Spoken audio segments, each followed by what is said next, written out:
my god. Yo, bro. I swear to God, you know what? I I literally spent 1 hour recording a whole course, like a literal course, 1 hour, bruh, of footage, and god damn, the stuff did not record. Oh shit. It was actually recording my voice, but it wasn't recording my screen at all. God damn.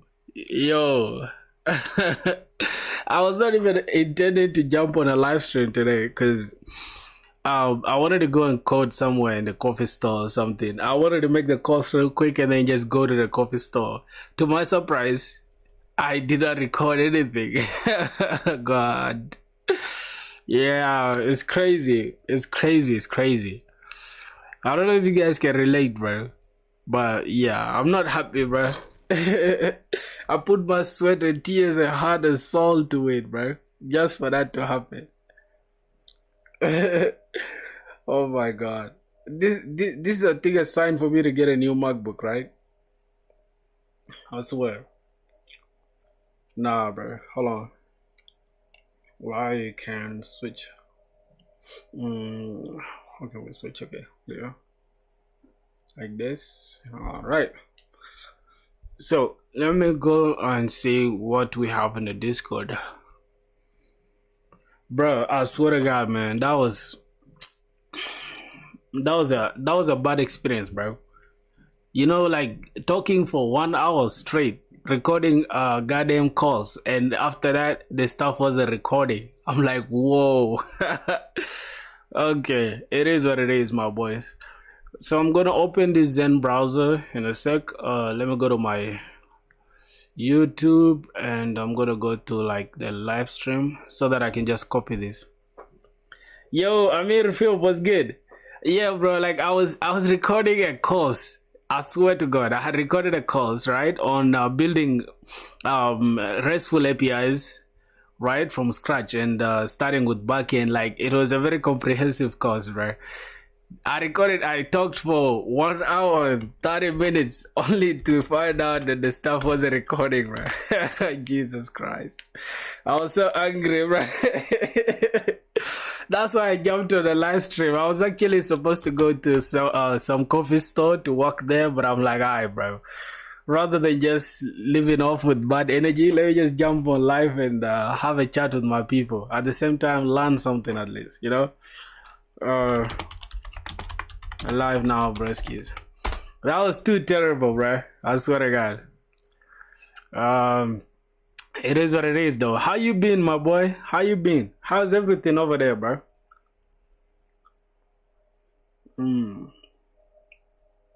Let me just get this. I have something I need to pick from up. Just give me a sec. Okay, so this. Good. Oh my god. You good? That's interesting. Yo, my brother, wait, how do I say this guy's name? As Shuhanga. Hi, bro, that name is hard. I'm sorry, bro. I wish I was an Indian, man. Ifanyi, what's up, my brother? What's good, bro? Did you see what just happened, bro? Some bullshit happened. I recorded something like, bro, look at all the endpoints are literally constructed, bro, brick by brick from scratch. And it turns out the video wasn't recording, bro. Like, look at all these things. Like, look at all this, bro. Some clean architecture, design, everything. Oh my god, bro. Only to find out the stuff wasn't recording. It's just so annoying, bro. Okay. So I think we just have to continue with Java. Like, you see, to make it worse, I had recorded it even twice. Look at this. This is the same exact thing, right? This same backend thing, this to-do application, and I just made it twice also here. Yeah, that's sad, man. That's super sad, bro. But it is what it is, bro. Twice, bro. God damn. It is what it is, bro. So let's see what we have on the table today. Good enough, I pushed you to GitHub already, so I don't have to stress. Next time I want to like refilm or re-record that video, I can just go to my GitHub and find it here. So I'm not stressed about it. But other than that, we are talking Java today, so let's get straight into it. What's going on here? Object-oriented paradigm. All right, so this is the prompt that I gave this. What's the name of this? This is Grok. Yeah, this is Grok by Elon Musk.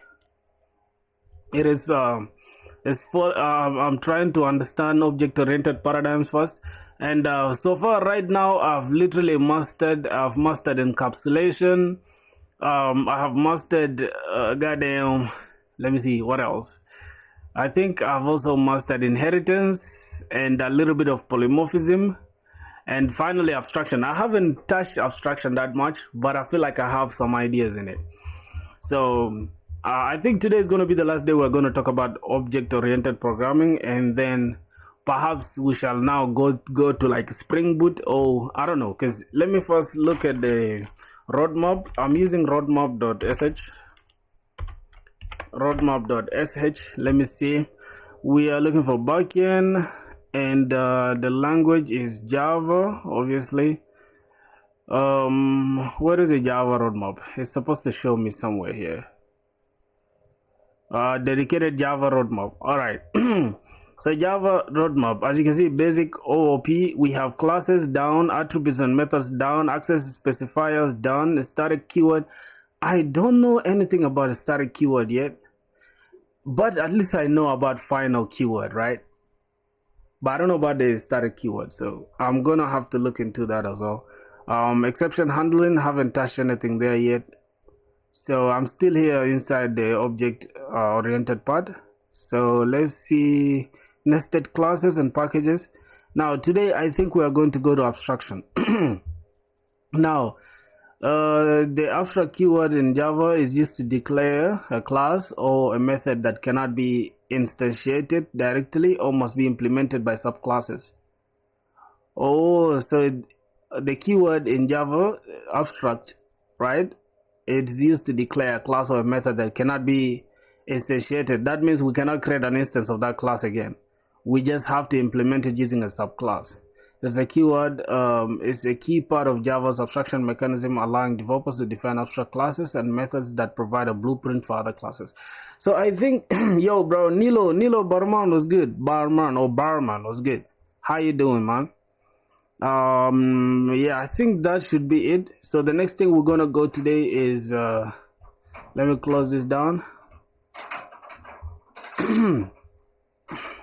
Okay, let's look at the example that Grok gave us. Little, how are you? Yeah, but there's no problem, you can just come. It's all good. You can close it, it's all good. All right, let's see. You completed HTML today. I wrote 83 lines of code all by myself. I'm proud of you, bro. What do you mean you wrote 83 lines of code? You be so funny, bro. How many lines of code did you want to write? You're so funny. But that's a good achievement, though, you know. But do not like quantify your results by looking at goddamn the lines of code that you write. Think about like how much knowledge you've learned rather than how many lines of code you've written out. All right, so yeah, Akpe is also starting. Akpe Ifaji. Oh my god, you're also starting, right? Nah, bro, that's lit, man. That's lit.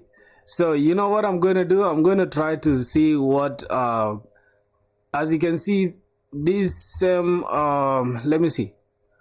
Yeah, so this is what I gave this AI. It's a challenge, bro. Maybe he was used to copy and paste. HTML, I added clickable picture and added YouTube video, also options to choose, basically form actions. Oh yeah, that is cool. So this prompt, as you can see, it is helping me in a way that is like, you can see the AI is going to give me clear explanation. It's going to give me 2 to 3 simple, straightforward examples with code snippets, and then an exercise for me to try. Then I can reply with the code that I've attempted, and then it will provide for me the corrections or feedback in the next response, and then suggestion for the independent practice. You get, and then after covering all the paradigms, it will give me something in project-based learning with gradual increasing difficulty to reinforce everything. Now, the structured approach will help me master object-oriented programming before tackling Spring Boot, where the concepts are fundamental, like in beans, dependency injection, and controllers. So as you can see, it's a very, very dope stuff. What are you learning now? I'm also wondering, what is he learning? So let's go with, I think encapsulation, we're just going to do a little bit of it just now so that we can at least reinforce our knowledge, you know. Let's see, let's open that. Okay, so we have this Java thing. I'm just gonna go ahead and delete this. All right, go ahead and delete that. Inside the main, are we using anything here? All right, let's go ahead and delete that as well. So let me jump back to this AI. Now, as you can see, it has given us an example of a bank account. So what are we gonna do? We have this private and stuff. So inside a bank account, we just have a double balance, and then this is private, right? This is private, and we have a method called bank account which has the initial balance in it, and after that we have a method that is deposit method that we shall use to deposit money in our bank account, and we shall have a method as well to withdraw money from our bank account. Then we shall have a method to display the balance, and then finally we can just use it here. I think it makes sense, right? You've covered links. Currently working on tables, buttons, and lists. I've covered lists, links, pictures, and videos. Yes, sir. Now you guys are catching the gist of it. And the best part is that from the start it will be super easy, and you don't have to give up, my brother. You feel me? Don't give up. Just keep going. You'll reach the point where it's like, damn, hardships, but you'll always, you know, get through them. You'll always get through them. So let's try to create that to reimburse our encapsulation knowledge. So we need to create something called bank account. Go ahead and create it, and boom. All right, now inside our bank account, we need a private sector called bank account, right? This is going to be a string. And this is type of string. I think it is balance, right? We're starting with balance. Cool, that is balance. Then now we can create a constructor. Let's go ahead and select this. You create a constructor. Boom. Constructor, and then it is going to be a string, perhaps. It's going to be a string. What's going on here? Bank account is never used. Oh no, oh no, what am I doing? All right, here we are returning a string. Here we can just call this initial balance, right? Initial balance. Then we can instantiate this to be this dot balance is equals to initial balance. So that means whatever balance we have there is the same as the initial balance, right? Rather than creating this from scratch, let's just go ahead and do this. But it's a double. That's double actually. It's not a string. So double, since it's balance. Okay, then we are returning double balance, and that should do it. Even I learned HTML slowly but steadily. Oh, for sure. For sure. Steadiness is what matters. Facts. You get it. Slow motion is better than no motion, my blood. Alright, so we have it's actually supposed to be a public method, my bad, because the constructor should be public, since we are affecting the individual hidden parts of the application with encapsulation. So we're just gonna keep it as public, not override. Got it. Public. And then we can now go ahead and just create a method void. We can have public void set balance, not set balance this time. We don't need a setter. We need a deposit. We need to deposit double. We need a deposit amount. then we can go ahead and say, hey, return. Since we are having void here, that means we are not returning anything, right? We need to just say, first let's check, we verify if amount is greater than 0, right? If amount is greater than 0, then go ahead and take whatever amount that we have, right? Take whatever amount, or take the balance actually, and then increment the balance with the account, right? That means append the balance, append the amount to the balance. That means add the balance to it. It's almost like depositing, right? So let's go ahead and select this, and then we just create a withdraw, and withdraw is going to be negative, right? So public void, here we're going to have a withdraw method. We are still going to need an amount, a specific amount that we want to withdraw, but for withdrawing this time, we need to first check if this amount is not equal to 0, right? Is less than or equal to 0, and also we can say, okay, is not equal to, I mean, amount is less than 0, that means it shouldn't be negative, right? And then what else are we looking for? But let's first check that condition. We can always add another condition, right? Let's say you want to withdraw money from your account. What else do you need? Let's say I have like $5 in my account. I'm not allowed to withdraw $10 from it. It won't make sense, right? Because I already have $5. Why would I withdraw $10? I don't have the other $5. So let's say amount should be, if amount is less than or equal to 0, then go ahead and subtract this. I don't know if that's the way it should be. Well, let's see what's here. Okay. So if the amount is greater than 0, correct. My bad. If the amount is greater than 0, obviously I just said it right now. The amount should have been less than what we have in the account. And then the amount is less than or equal to the balance. Actually, that's the thing. So if the amount is greater than 0, right, and the amount or the balance, right, the balance is greater than or equal to, right, let's say the amount is less than or equal to the balance, then go ahead and perform this subtraction, right? Go ahead and remove the amount from it. All right, then after that, then we need public void. We need a method. We can say public my god, void. We're not gonna say void, since we need to return that. We're gonna say get balance, since we need to return the balance. Let's go ahead and return the balance now. Okay, return the balance. I think that should do it. We have that in place. What else?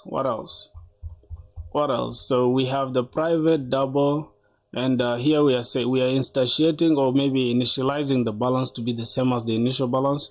And we have a deposit method, we have a withdraw method, and we have the getting the balance method. I think that should be it. What else? Now we can just go ahead and test it, right? Let's go ahead and test it here. Let's get started our main entry point, and we're just gonna say bank account, right? And we're gonna say account is equals to, or we can just call it account is equals to new bank account. And notice how there's something here. You see like, hey, argument expected 1 argument but found 1. That means we need to give the initial balance, right? As the initial balance that we have in our bank account, let's just say 0, right? The initial amount is 0. Now we need to say account dot get balance, right? If we just call this get balance thing, let me just let me put it inside. Hold on, select this and then cut it and then put it inside this S out. That means we are printing this. If I go ahead and click this, see, we shall have 0, right? So the balance that we have is actually 0, and the reason why we have 0.0 is because of the double. We are using double. This double is like the 32-bit version of the float, right? So float is 64-bit version of the decimal point. So you guys get the point. This is my point. You guys get the point. It's crazy. All right, so we have that in place now. Oh my God. Let's say now we want to deposit. We need to use this method, which is deposit. So we need to come here and say account.deposit. I need to deposit. How much do I deposit in my account? Let's say I'm generous today and I want to deposit $500. So if I get now the balance, you see I have $500 in my account because I just deposited $500. Now let's say I need to subtract account.withdraw. Let's say I want to withdraw. Let's say I want to withdraw $200. That's cool, bro. What do you want to buy with $200? Let's go.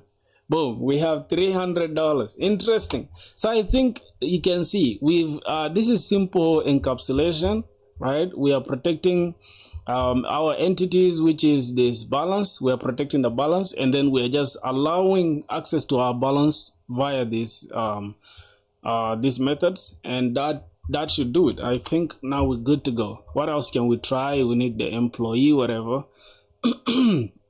I need to now worry about the employee with validation. All right, so now we need to go ahead and check the employee with validation and all that stuff. All right, so let's go ahead and create that. So let me just delete this real quick. Delete that. This is still under encapsulation, by the way, my brothers. You get encapsulation is where you hide the complexity or the internal workings of your application, and then you just expose certain things. Yeah, so that should be it. I think here we're just gonna call this employee, and this class employee, what do we need? We need a private string. I'm just gonna say name. Employee should have name, then private int age. Employee should have age. Then we need a public constructor, not that. Public constructor. We're gonna have employees gonna take the age, and it's gonna take the name as well. That is abstraction. Or abstraction is where we hide the internal working of this stuff. What am I saying? Where's my brain at? Thank you for correcting me, bro. Hiding the background data. All right. I think I kind of understand the point, but maybe just what I'm saying is not. But thank you for that, though. You know, my brain is rushing to abstraction. Abstraction is where you hide the internal workings, almost like you're driving a car. You're not caring if the engine, like what is really happening inside the engine. You just press the gas and the car goes, right? You have encapsulated refers to wrapping the data. Okay, thank you for that. Like what we're doing here, right? This is encapsulation. We have the data with these entities, and then we're gonna need the getters and setters. So since let's say public, we're gonna need public. Oh my God. We're gonna say string. We need to return get name, and we need to go ahead and say, hey, we are returning this dot name. Or we can just say return name. All right, we are returning this dot name, and the same applies for the other one as well. Say for the age, we are returning age, and this should be int. This should be get age, and then this dot age. All right, and now we're gonna need these are getters. Now we're gonna need setters as well. So we're gonna have public void, since we are not returning anything. Setters, they don't return anything, so I'm gonna keep it like this. Name. Oh my God, name, and we can just we have to put this attributes. I mean, let's go ahead and say what do we need here. Let's just say we want to print the name, right? We want to print the name or whatever, but let's keep it like this, and also copy this for now. And this is void set age, and then yeah, so here is actually int, and it's going to we are returning the age, obviously. So that is encapsulation is equals to wrapping data plus methods restricting data direct access and exposing the controlled interfaces. Wow, my boy, you so good in Java, bro. This is crazy work. Proud of you, bro. All right, let's now go here and then we put the setters here. Let's say set name. We need to set name to name, and then here we need to set age to age. Okay, so we are set now. What else? Now we need to create a toString method, right? Public. We need to override this. I don't know if we overwriting it, that means we're going to need it somewhere, but we can say display or toString. Let's just if we say toString, that means we shall have to override it, but let's just say display. Okay, display details or employee details, something like that. The two are always confusing, bro. I swear to God, man, it's kind of confusing, but now your explanation makes more sense. I understand now. All right, so let's see what else we need. So what we need here inside the displaying here, we need to say, hey, go ahead and then print out the name. Print out the name and then say name, and plus age and say age. I think that should do it. This is going to be the method, public method. What else? Inside here, we need to check for the name. Hey, the name cannot be negative, right? So inside this setup, we need to say, hey, name. If we do not have, if name dot, wait, that means a name cannot be, not, hold on. Yep, in summary, we can put them in this way. Encapsulation is because the data hiding, how things are accessed. Abstraction is because the implementation, hiding what is exposed. All right. Oh boy, well versed, man. Thanks for that. All right, so what do we need? We can say name dot should not be empty, right? So let's say if the name is not empty, then go ahead and do this. But if the name dot is empty or is blank, right? If the name is blank, then go ahead and return an exception, right? We need to return an exception. Return or throw an illegal exception, throw new illegal argument exception, and say the name cannot be blank. And then finally the age, if the user is below 18, right? If the age is less than 18, right? It's less than or equal to 18. I think we can say less than 18, right? That means do not include 18 as well. Then we throw age cannot be less than 18, or you are underage. Just keep that.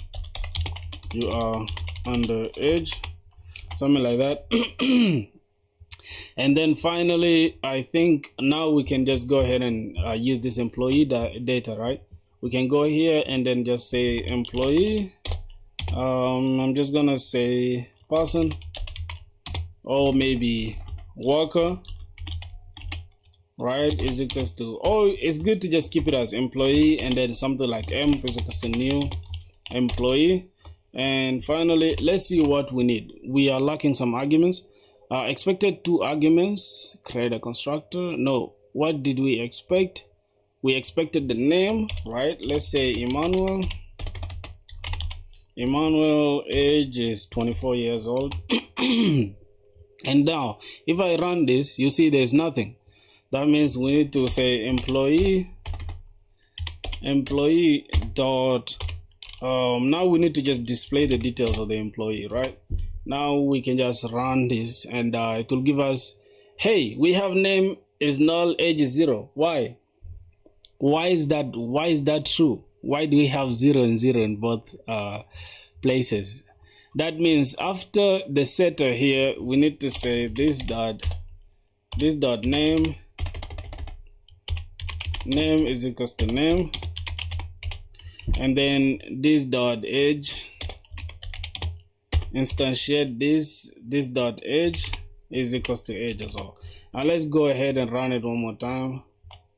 Yep, Emmanuel and that. So we're good to go, my boys. Oh my God. Hold on. Just give me a sec, boys.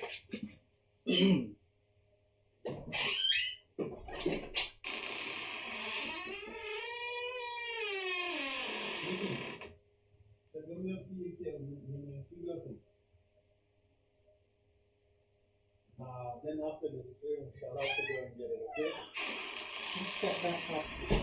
It's crazy, bro. Hold on. I leave this on. Ah, damn. Yo, my dog. So, I think now we are, I think encapsulation we're good now. We're good to go for sure. What else? This should be this.age. Okay, this is inside the stuff, but it is what it is. I just left it out. I think even outside here still works, right? Because it first processes the if statement, then we do this. Always good practice to include this.name inside the if statement. I don't know if that's the same exact thing we did. Let me just go here. Let's put this. I don't know. I think it's good to leave them like this, bro. Oh, you Java devs, you should let me know if I'm correct on that. Okay, another thing is this adds validation and setters for better control. Okay, that is for this, and we can go ahead and set the age using the setters and then getters and whatever. Alright, I get that point. So the next thing is going to be read-only configuration. How do we make certain things read-only? So we say we make them immutable. That means after they are instantiated here, we don't have to change them again. Like things like API keys, obviously we don't want to be altering the API key anyhow. So that's when we can say private final string API key. So this keyword final is what makes it immutable. And if you don't have this keyword, then it's mutable, right? That means you can easily change it. But yeah, it is what it is. Then we have config API this, and this is just a constructor for the config. And then we have a method to return the API key, and then we use it here, and that's just it. I think we're good to go now. I don't think we really need to do any exercise on encapsulation. I've really understood it entirely. So let's go to inheritance now, right? Let's go to inheritance real quick, and we just skim through it and see what to do.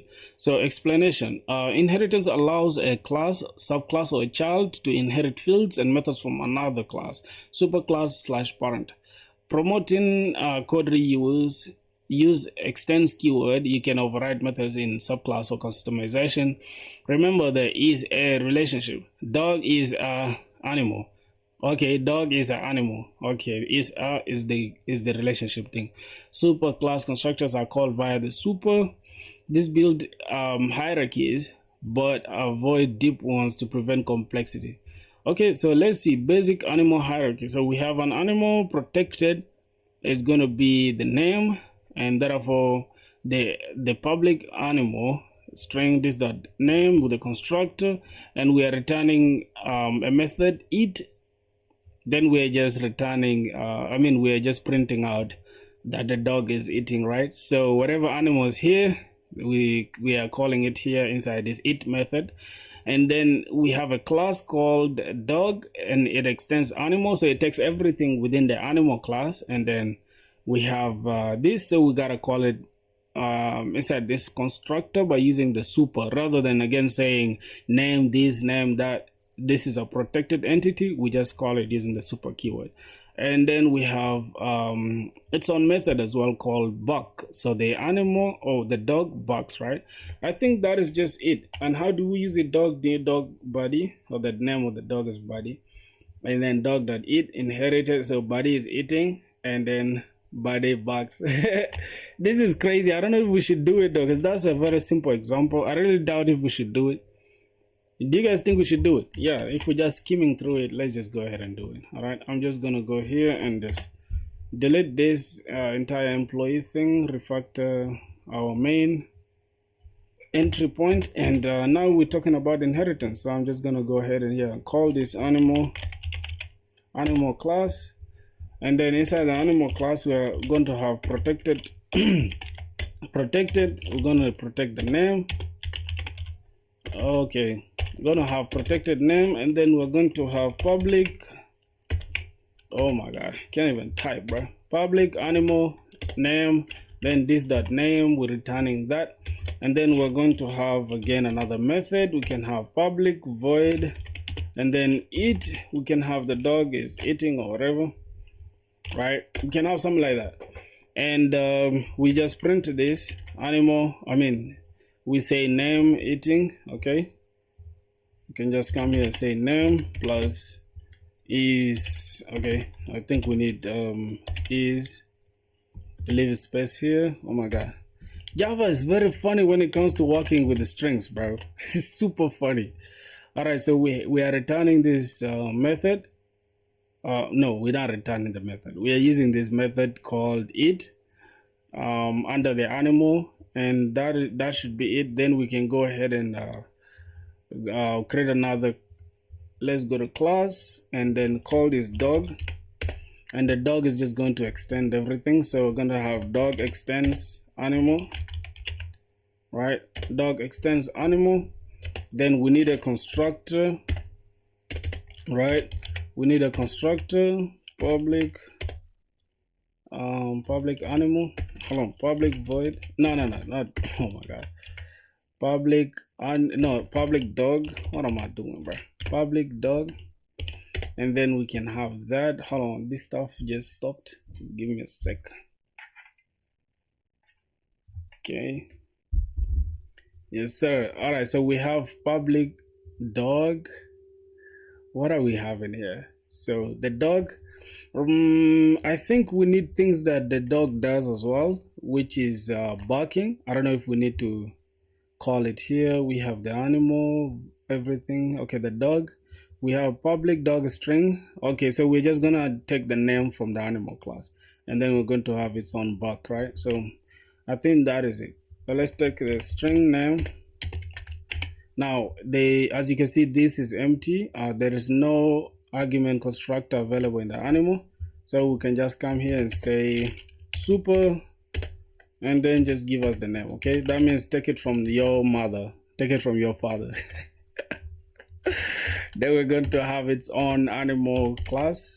So I mean its own method, public void, and the dog barks obviously. So we're gonna say barks or bark, whatever, and let's return this. So now we're just gonna print out the sound that the dog does, right? So name and is barking, right? And what did I say here in the animal is eating, and then here is barking. What's the super?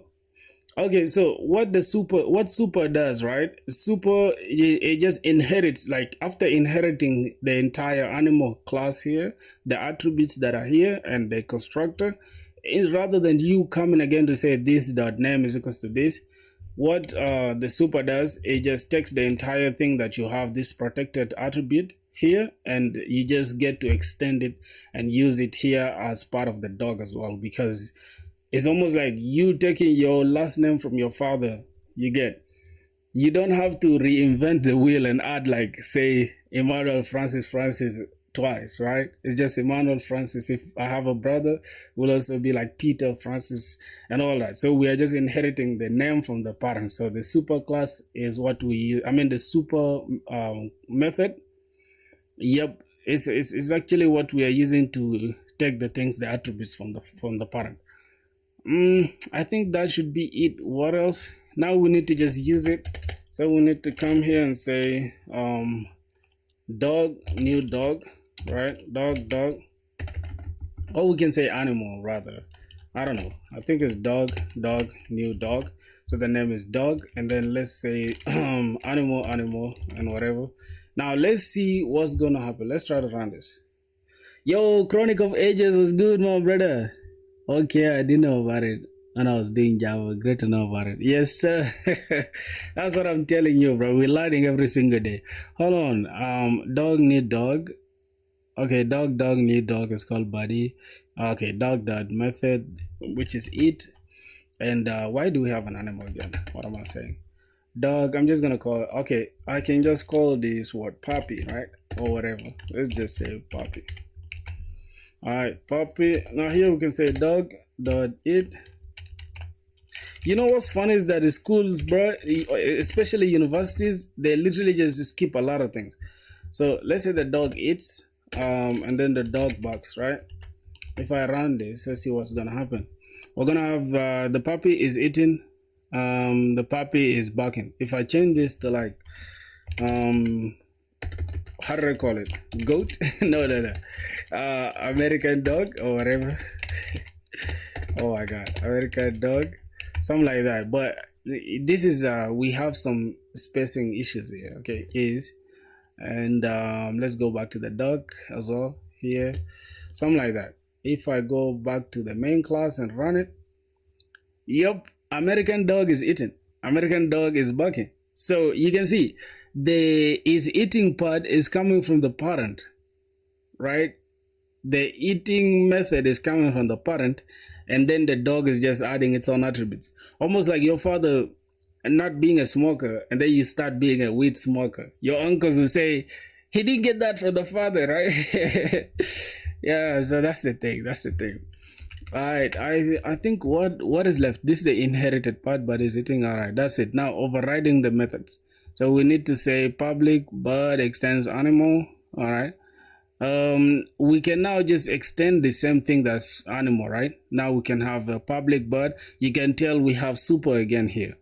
Now we need to override. We override in this method eat, all right, because it's something that's already there, but we just have to, you know, adjust it, because a bird, obviously a bird doesn't eat the same way as the dog eats food. You get, so the bird pecks at food, and then the dog doesn't goddamn bark, right? I mean, a bird doesn't bark, right?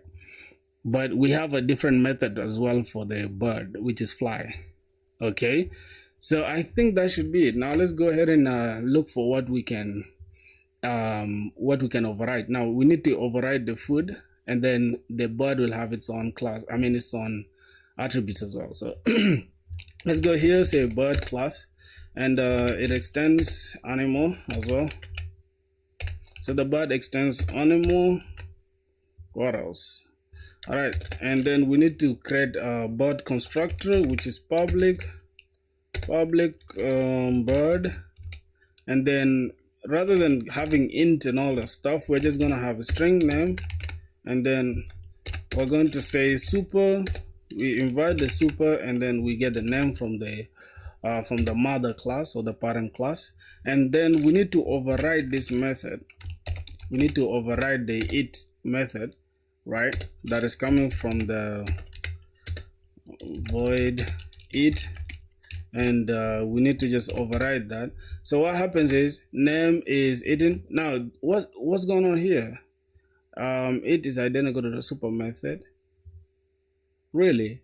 Hey, should it be the same? I think it should be the same though. That's why we're overriding it, right? Remove the redundant method. Oh, why is it redundant? Why is it redundant? Does anybody know why that's redundant? Hold on. There's something wrong here, right? What's the bird? Where's the bird class? Okay, so we are overriding the eat, and then pecks at food overrides the parent class, which is true. It's redundant because we are not having a new bird here, right? So that's why it's redundant. Okay, so we need to also add the method for flying. The bird is pecking at food. Okay, pecking at food with its beak. All right, I think that should do it, and then we can go ahead. Okay, now I understand why it was redundant, right?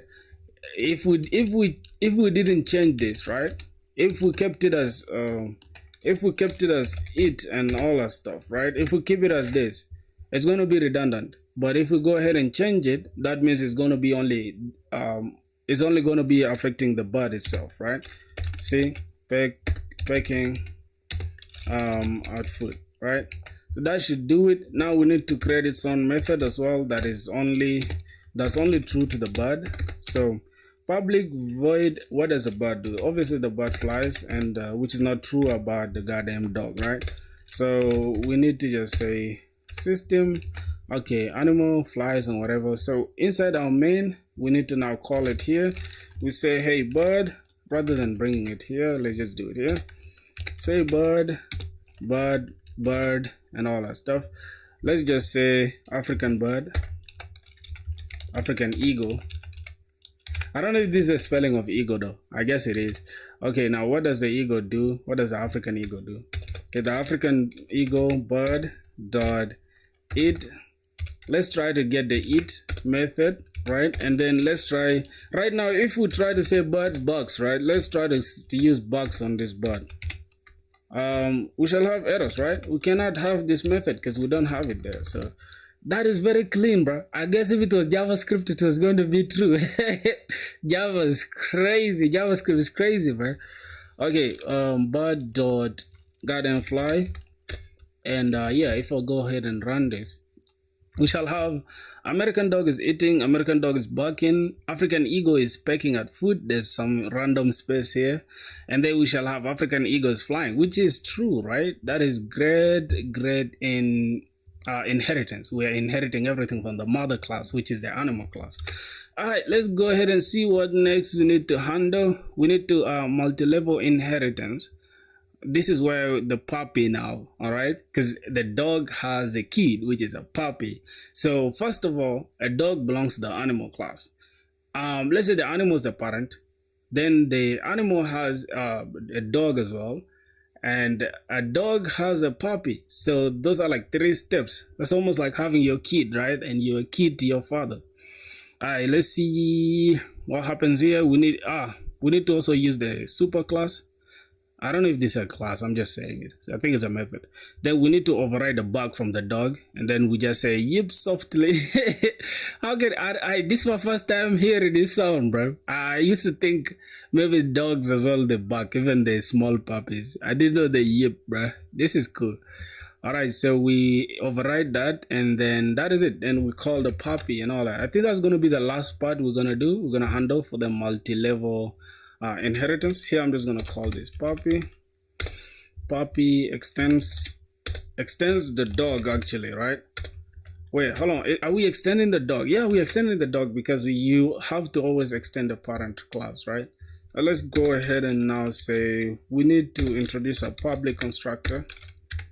Public constructor puppy, and then a string name. We're gonna use the super. As you can see, we've used this super a couple of times, so let me hope now you guys understand it very well. Okay, so now we need to override. We need to override the barking class. I mean barking method that is from the dog. So dog barks, and now this is redundant. As you can see, again, it's redundant. Why? Because this is the same exact thing that the dog class has. You haven't changed anything, so there's no point of keeping it like that. So we're just gonna say what does the little puppy do, bro? The little puppy yips softly, right? Let's go and select this. This is super funny, bro. What the hell is yips? It's my first time hearing that, bro. Yips softly. Okay, all right, let's keep that like that, and I think that's about it, right? Now we can go to the main class here, and then we just say puppy. We can just say puppy or small dog, and then say British puppy. God damn, what the hell is American dog, African eagle, British puppy? I think we shall have Ghana puppy or Ghana dog. This is cool. This is cool. Alright, man, I just find it super cool to like be coding, bro. It's like you just gotta have the passion, my dog. Alright, what do we need? The dog also has the little puppy can bark as well, you feel me? So let's go and say, let's check it out. British puppy yips softly. Okay, there's something wrong with the puppy. I think here with the gap, bro, using these goddamn strings in Java is not easy, bro. Alright, British puppy yips softly. So I guess that should do it now for inheritance. We're done now with encapsulation. We're done with inheritance. What else? Okay, we're not going to do these exercises, bro. These are just unnecessary, like right now for sure. So let's go to like polymorphism. I think this is going to be where we're going to have some hard time, but let's see how it's going to go. So polymorphism means many forms, right? Obviously it from the name poly, right? Polygon, poly, whatever. Poly always means a lot, right? Polygon, pentagon, or whatever. Poly. No, they don't really mean the same thing. It allows objects of different classes to be treated as objects of a common superclass. Now the key types, we have 2 types, which is compile time polymorphism, method overloading, and runtime polymorphism, which is method overriding via inheritance. Also, what we've been doing so far, as you can tell, we've already been doing polymorphism though. If you guys pay attention, this is polymorphism. And this is, I think, runtime polymorphism. That means we are only calling this, the polymorphism is only getting into effect during runtime, right? When we run the application, that's when polymorphism comes in, right? So that means the dog class is literally taking so many forms. I mean, the animal attribute here is taking so many forms, right? For one, is acting as the animal. I mean, it's acting as the animal itself, acting as the dog also, and acting as a bird, and at the same time as a puppy. So we're taking so many forms. Makes sense. The next thing we're going to do is like, your basic understanding likely covers overriding, which is correct. We are already covering overriding. We'll emphasize on how to enable flexible code, like using superclass reference for subclass objects. What superclass? What flexible code? Like using a superclass reference. So we refer to the superclass for a subclass. I don't know what these two words mean, but all I know is super means the parent, subclass means the child. That's all my knowledge on that. Now, runtime polymorphism using overriding, using the animal from inheritance. You can see animal dog is because a new dog, but it is a super reference, right? And then buddy is eating, dog is inherited version, and then birds overridden version. Oh, so this is the version that is inherited from the dog, and then this is the method that has been overridden. It's almost like right now, if you just let's say you download something that is called a file, right, that is called, let's say, emma.png, and then you download it twice, it will always change it to like emma.png, either emma1.png or emma2.png, something like that, because there's already an instance of that exact thing there, so it will just override something. You get, sometimes they can ask you like, do you need to override this? That means, yeah, delete the original one and replace it with the new one. So that's enough yapping. Let's see. Same method call behaves differently based on object type. Same method call behaves differently based on object type. Okay. Then the compile time polymorphism is what we haven't touched yet. I don't know anything here in overloading, but let's see the example. So we have a calculator class, and then we have add int and b, so we return a plus b, and we have a double here, which is double a double b, and then we return a plus b, and then we have add again. Whoa, what the hell is this? Int a, int b, int c. Now we have an integer, we are returning a plus b plus c. And how do we calculate now? So this is a compile time polymorphism, right? Okay, let's see. Calculator, calc is equals to new calculator. Then we shall have calc dot add one 2, which will be 3 in the int version, and then calc add 1.5 2.5, which will be the double version.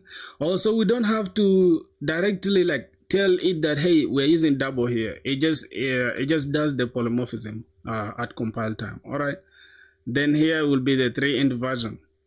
I think I kind of understand it though. And this is a very cool, like, oh my god, this is a cool way to demonstrate it. All right, let's go ahead and use it. Let's see.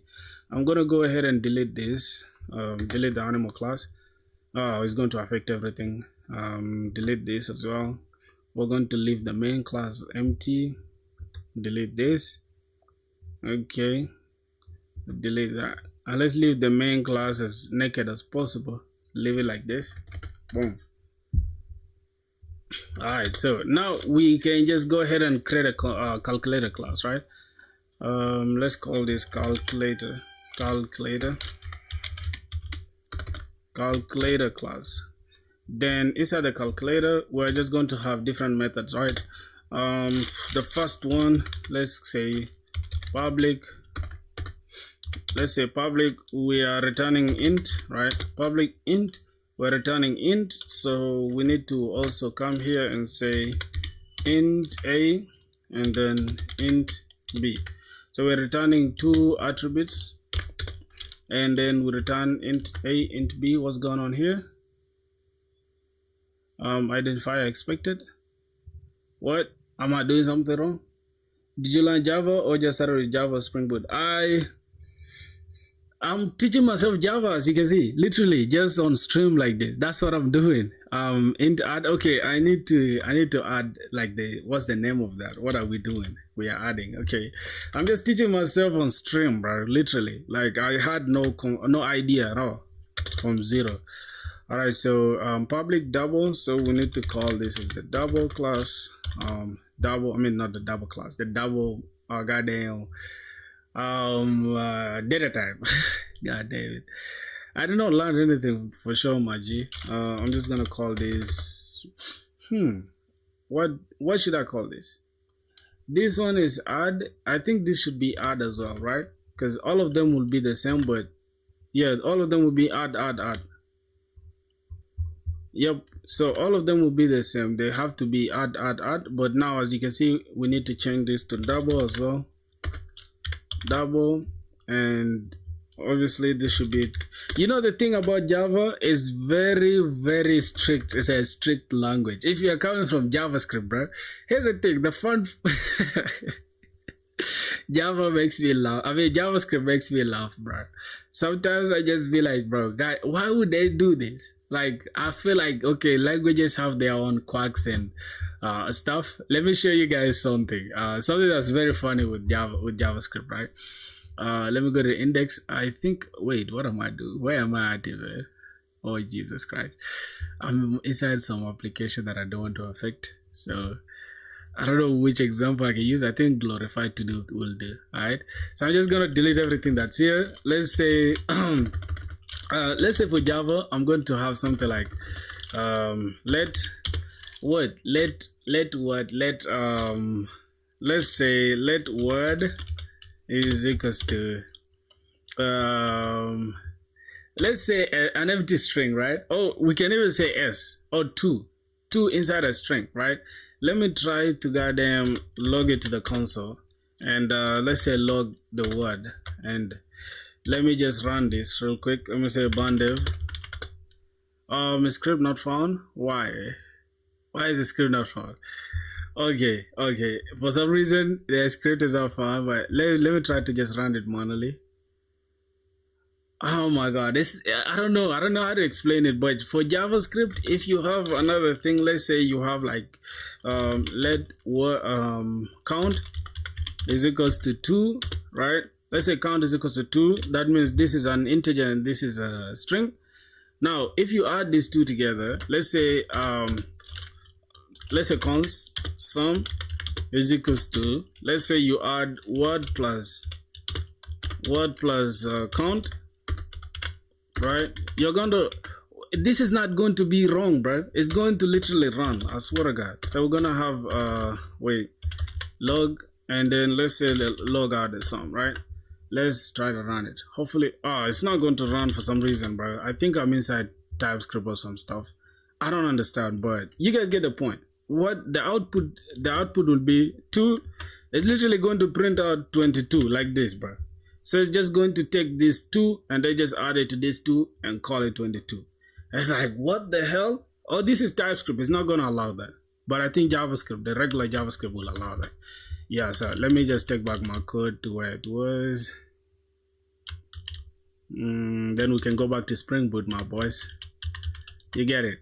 So I love Spring Boot, man. It's very strictly typed language, and yeah, you don't have to deal with the quirks of JavaScript unless you want to learn like TypeScript. It's not a whole different language, but it is what it is though. Let's go back now. See, here we need to return double. Let me leave these gaps here. So here we need to return a plus b, right? Plus b. Then let's go ahead and now create the last one, which is going to be int, but it's going to have 3, right? So copy this public method int is going to have also int c, right? Because here we're practicing something runtime, I think it's compile time polymorphism, right? Plus c. And we're good to go. Now if I go back here and then create a calculator, say calculator, let's call this calc, or cal is equals to new calculator. Boom. keep going, bro. Now, recently I started doing Java Spring Boot. Yeah, you know, my recommendation for you is start with the pure Java first before you go on. It's almost like people just jumping into Express.js before they understand like JavaScript, bro. You understand? All right, let's see. Calculator, call new calculator, and if I come here and say, hey, call the method add. Let's say calculator dot add, and I'm going to have this dot add. As you can see, we have arguments that are missing, right? Resolve add method cannot resolve add method. So inside here, let's say we want to add 2 2 and 5. Let's say we want to add 5 and 5 to get us 10. Okay, so 5 and 5. So by compile time polymorphism, it's already like selecting one of these forms. Okay, hey, we have 3 forms of the add method. So compile time polymorphism is going to just take 5 5, and it's going to take it as that. And if I just copy this and paste this, and I try to change this to a double, I don't know if it's going to give us errors, because I don't know if you can add this. Let me just try to run them the way it is, and then also 5 5 here, int, and then another int. Let's also pass 5 here for the C, and here let's just keep it the way it is, but let's try to change this as 5.5, and then here as well 5.5. Now if I go ahead and just run this, right, let me run, I think I can just put these ones inside this var. Say var variable is equals to this. I can just say var1 is equals to that, and then var2 variable 2 is equals to that, and then variable 3 is equals to that, and then variable 4 is equals to that. Now let's print all of them. Okay, let's print var1. I don't know if it's going to accept though. I'm just yeah, it's gonna be var1. Okay, var1, and also this is var2, and this is kind of complicated, right? We could have just put all of them here, but let's, you gotta take it the hard way, my boy. Okay, let's go with variable as well here. So variable, and yeah, so we have these variables here. Let's leave some gap. Okay, so we have the variable 1, and let's also print out variable 2 as well. Let's go ahead and select variable 2 and also 3, right? Let's press this. So we're going to change this to 3 and change this to 4. All right, hopefully we're not going to have any errors, but let's just run it for good measure. Okay, so now we have 10, which is 5 plus 5, and then 5.5 plus 5. So the best part about the double, I think with the double, right here, even if 1 is double, as long as this as well is here type double, even if I don't pass anything of decimal place, it will still consider it as double, which will be 5.0. I think. Now let me try to change this to like int. I don't know if it will allow that. Yeah, there's a problem because we are returning double here. The entire method is returning a double, and all of a sudden we are returning an integer. So it's not gonna work, which is cool, bro. This is very cool. Let's go back here and see. So here we have 5.5 plus 5, which is 10, and then 5.5 plus 5.5, which is 11, and 15. So this is compile time polymorphism, my boys. All right, I think we're done now. We can just go back to the next one. All right, what else? We're almost done with polymorphism, my boys. I think the rest of the things we're just repeating ourselves.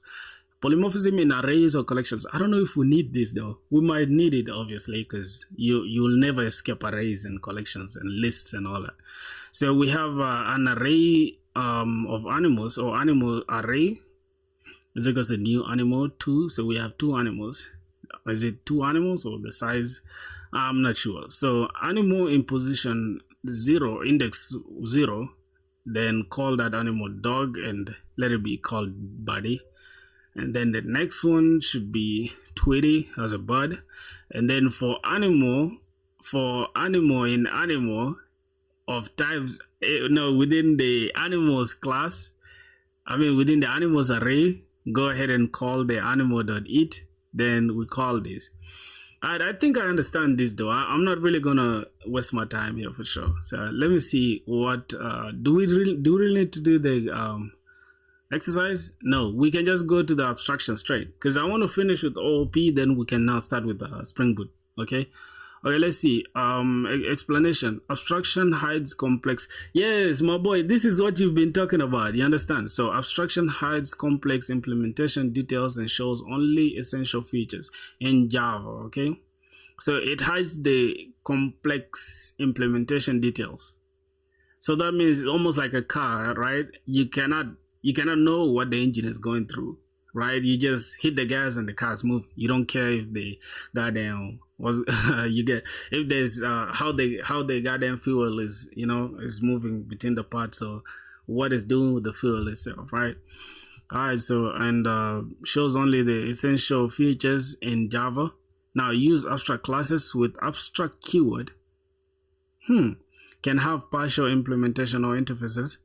Pure abstraction, multiple inheritance via implements. Wait. So when we use the abstract classes, right, with the abstract keyword, so as long as we have the abstract keyword, that means we can now have partial implementation. Or when we use interfaces, that is pure abstraction, that means we can have multiple inheritance via implements. It's almost like extends, like animal. Let's say dog extends animal, right? In this example, we can have like calculator extends this. Let's say we have a button, say button extends calculator or whatever, then we can use everything that's inside here. But for the other one, we can have an enum or interface, which is somewhere here. I don't know if I've seen it somewhere. I think I saw an interface somewhere, bro. I just can see it right now. But yeah, we can have a class, interface, and let's I think we can just follow the examples there. Then rather than extends, we can use it as implements. All right, so abstract classes. Now public abstract class ship.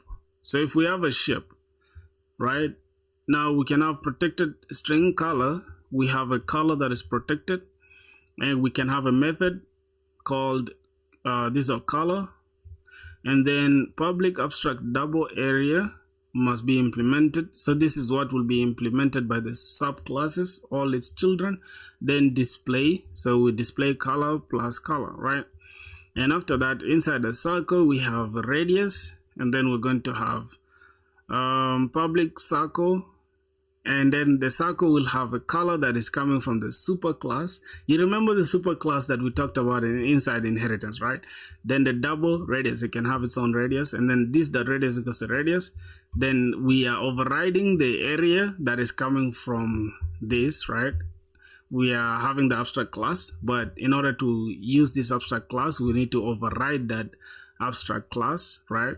And then we say return math.py, right, which is 3.45, 3.14, 3. Something like that. 14 times radius, which is r squared for the goddamn circle, and then we can just display shape circle is equals a new circle. Then we give the color red, and then we pass in the radius, and then it will give us the area, right? And then we can display whatever the color it is. All right, so let's go ahead and try to do that. Okay, let's start with abstraction now. I'm just gonna go ahead and delete this. Oh my god, boys, this is the best method for you guys to learn, right? Like, people just ask me, bro, why, like, which goddamn course did you watch, which tutorial? I'm like, I don't watch tutorials, my brother. I just learn like this, for real, bro.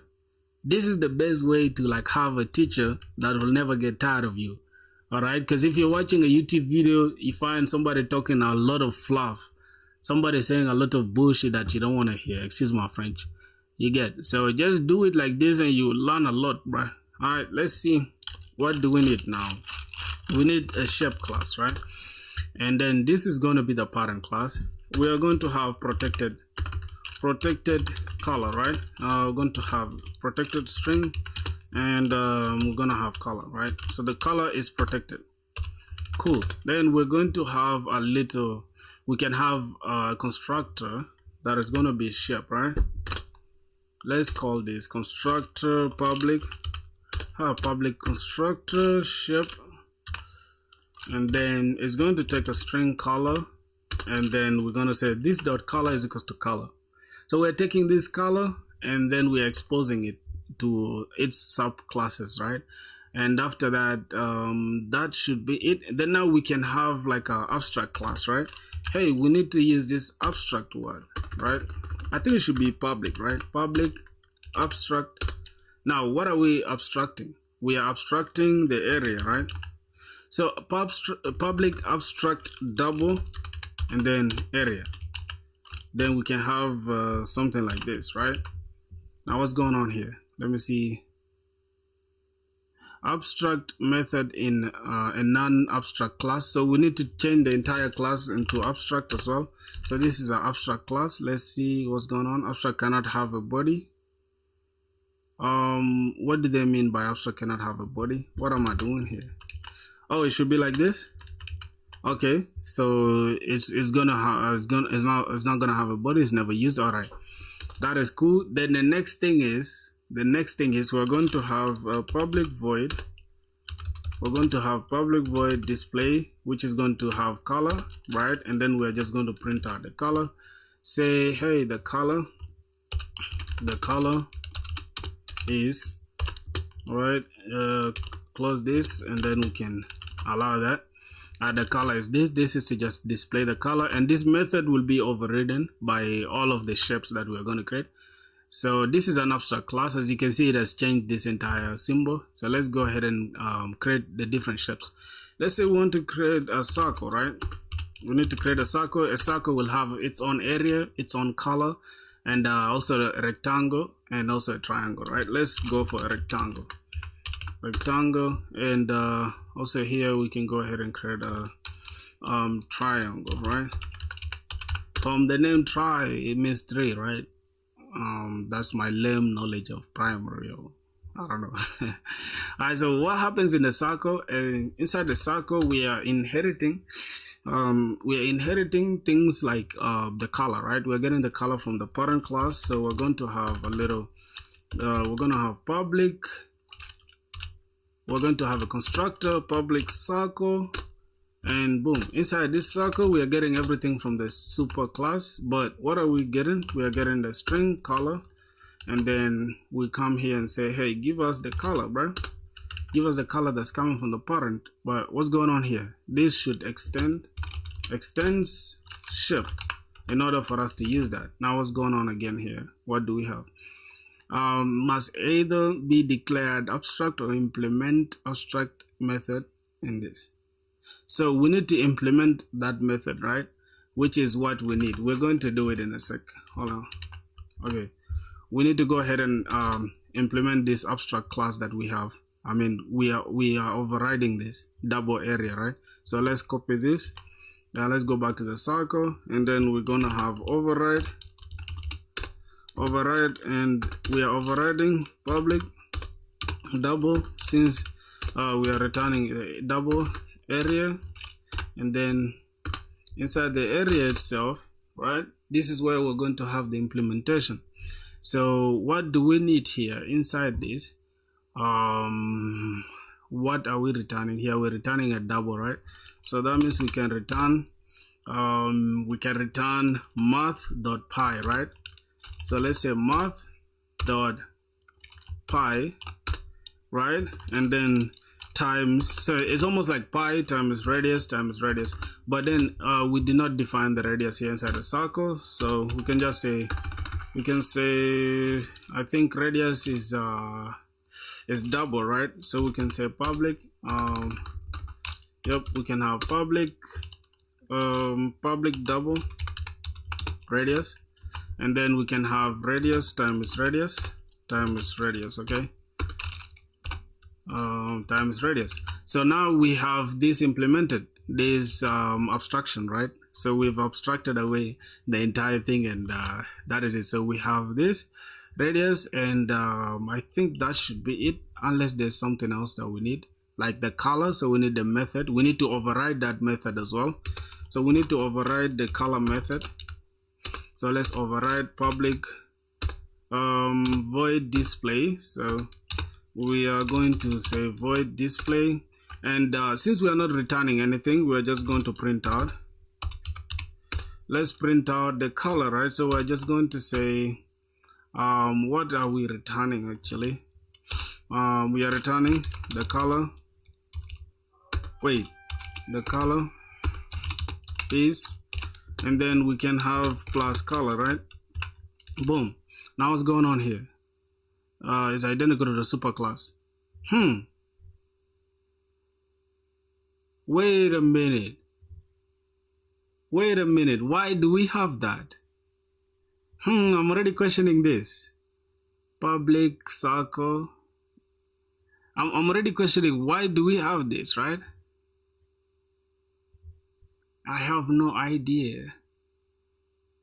The color is. We could just, I don't know. I have no idea, but let's see how are they implementing the color thing. Inside here, okay, we're not implementing anything, right? So we don't have to extend this class. All right, let's keep it like that. Let's go to now the rectangle. Now the rectangle is going to have as well public double. We're going to need the width. Also this, we're going to have public double. We're going to need the height, and then we are going to need this. Boom. Let's call this public rectangle, and then we can have double height and all that stuff. Now here's the thing, the dimensions here that we are using, as you can see, we here inside the circle, we are literally just extending this color, right? So we don't have to use this thing here. We're just going to say string color, and then we just inherit everything from the parent class, which is super, and then pass this color inside it. Cool. I think we're good to go, and this should extends the shape. Good. I think I need to fill everything here with extends the shape. Now as you can see, we don't have the abstract method, so we need to create the abstract method. Override.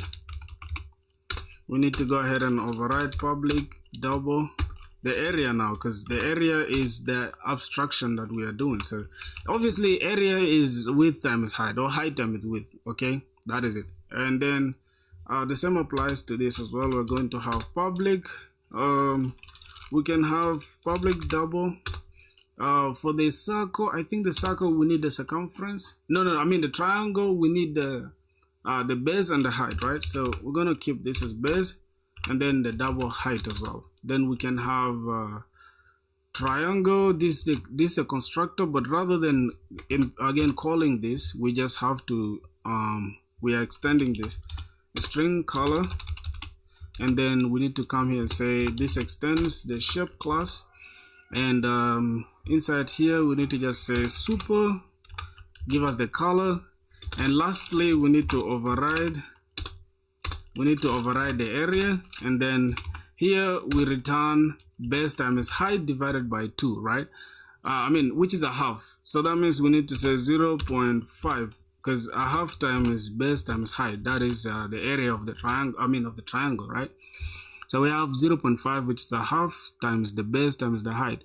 So yeah, I think for best practices it's good to have these ones in brackets, if I'm not mistaken, if I did not forget my mathematics. Okay, this should be it. I think we're done with this. Now we need to just go here and what's going on in the shape class. Everything is we have 3 inheritors and we have 3 implementations.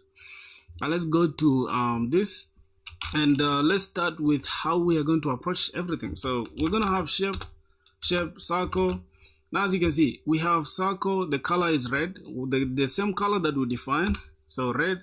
Let's give the circle like a radius of, like, let's give it What's the common radius? Because circle is always good with like numbers that are like how do I call it? Decimal places, right? I mean decimal point numbers. Let's just give it a radius of like 4. Okay. What's going on here? What do we have here? Expected 1 argument but got 2. Are they for real? Wait a minute. Okay, then here we can have this dot radius is equals to radius. I need to implement this as well. This is double radius. Okay, this dot this is equals to radius. All right, so we're taking only the color from the parent class, right? And then obviously we don't have to forget the radius. That's interesting. Let's go again, the same mistake here. We need to say double height and then the double width, and then we need to say this dot width is equals to width, this dot height is equals to height, and we go to a triangle. We say, hey, we need the base and we need the height. Then we say this dot base and then this dot height.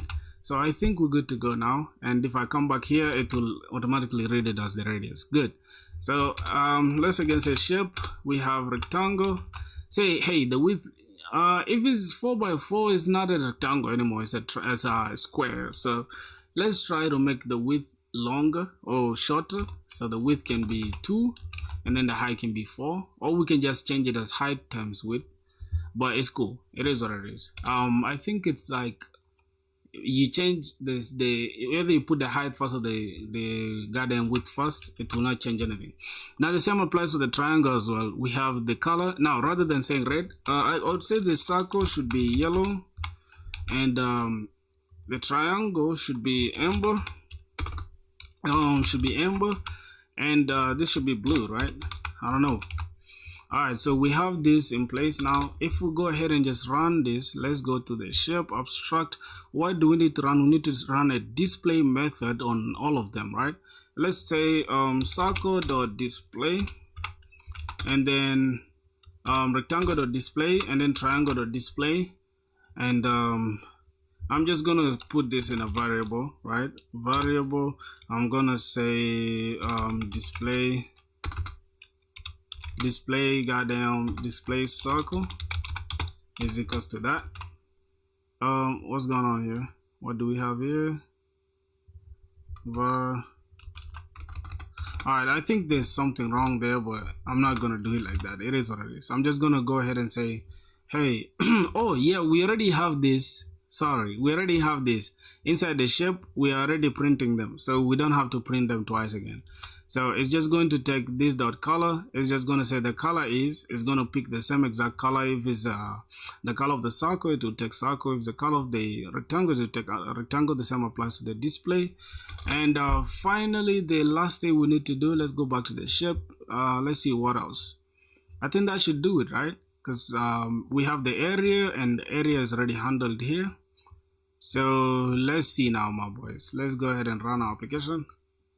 Boom. Now as you can see, we are running the color is yellow for the circle, right? And for some reason I don't understand which color is yellow, because alright, I know here is already like goddamn circle is yellow and amber and we have blue, but it could be okay if we had their different names, right? Let's go to the shape. Let's see. I don't know. There's no way to display it, but I think it's cool like that though. Let's go to the circle. So we have returned this radius. We are not displaying them at the end of the day, right? So we need to display the I think we need to call the area method on all of them, right? So we can say circle dot area, and then the same applies to this circle triangle, or what, which one is the second? Rectangle dot area, and then triangle dot area. Now let's go ahead and run it. For some reason I don't know why it's not running. So your video vlog, man, looking lit, bro. Oh man, thanks a lot, my G. How did you? Oh, you found it on YouTube, okay? EAH Media. How you doing, bro? It's been a minute. Okay, we have a problem in this. I think there's some problem. Let's go to the shape. Okay, what's going on here? Return value of the method is never used, so we are not using the return. Okay, return value of the method is never used. Where are you now? In which country? I'm in Rwanda, bruh. I'm in Rwanda, like literally, I'm in Rwanda. I left Egypt a long time ago, bruh. I could have been in Egypt now. I could have been in Egypt, but I'm in Rwanda now, just chilling. Okay, I have a problem for some reason. This is not running, so let's check our implementation. We need to say circle.area, and it prints out this. Oh, we need to print them out. All right, we need to print them out. Cool. Yeah, I miss you, man. Okay, miss you too, my G. No homo. No homo, brother. Okay, circle. We need to print out. What are we printing out? We need to print out the area of the circle, and we need to also print out. Let's print this 3 times, and then we just change this to rectangle, and circle. Let's change this to triangle. Okay, I think this is okay. It should display what we need. Cool. So the area of the circle, for some reason, why is the area of the circle 50? Am I tripping, bro? Hold on, let me get my calculator. I know I'm not tripping. It shouldn't be that. Let's try to say what's radius, what's pi, right? Pi is 3.14, right? 3.14 3.14 something. All right, let's multiply this by 4 and by 4 as well. Oh yeah, that's true, bro. So it's 50.24 actually. That's correct. That's correct. That's actually correct. Then the next one is going to be 2 times 4, which is 8, correct? And the next one is going to be 3 times 4, which is 12, divided by 2, which is 6. That is correct. Okay, so I think we are now okay with abstraction, bro. I don't know math. Are you crazy? I was the best in my country, bro, in math. What are you talking about, bro? Do your homework on that. Yeah, do your homework, bro. I was the best, bro, in mathematics. So stop tripping, bro. Alright, let's see. We can go math context right now. We see who's gonna win, right? Like everything, like complex differentiation, integration, every goddamn thing out there. Whether it's calculus 1, 2, 3, we're gonna do it. Like, come on, bro. Stop playing with me.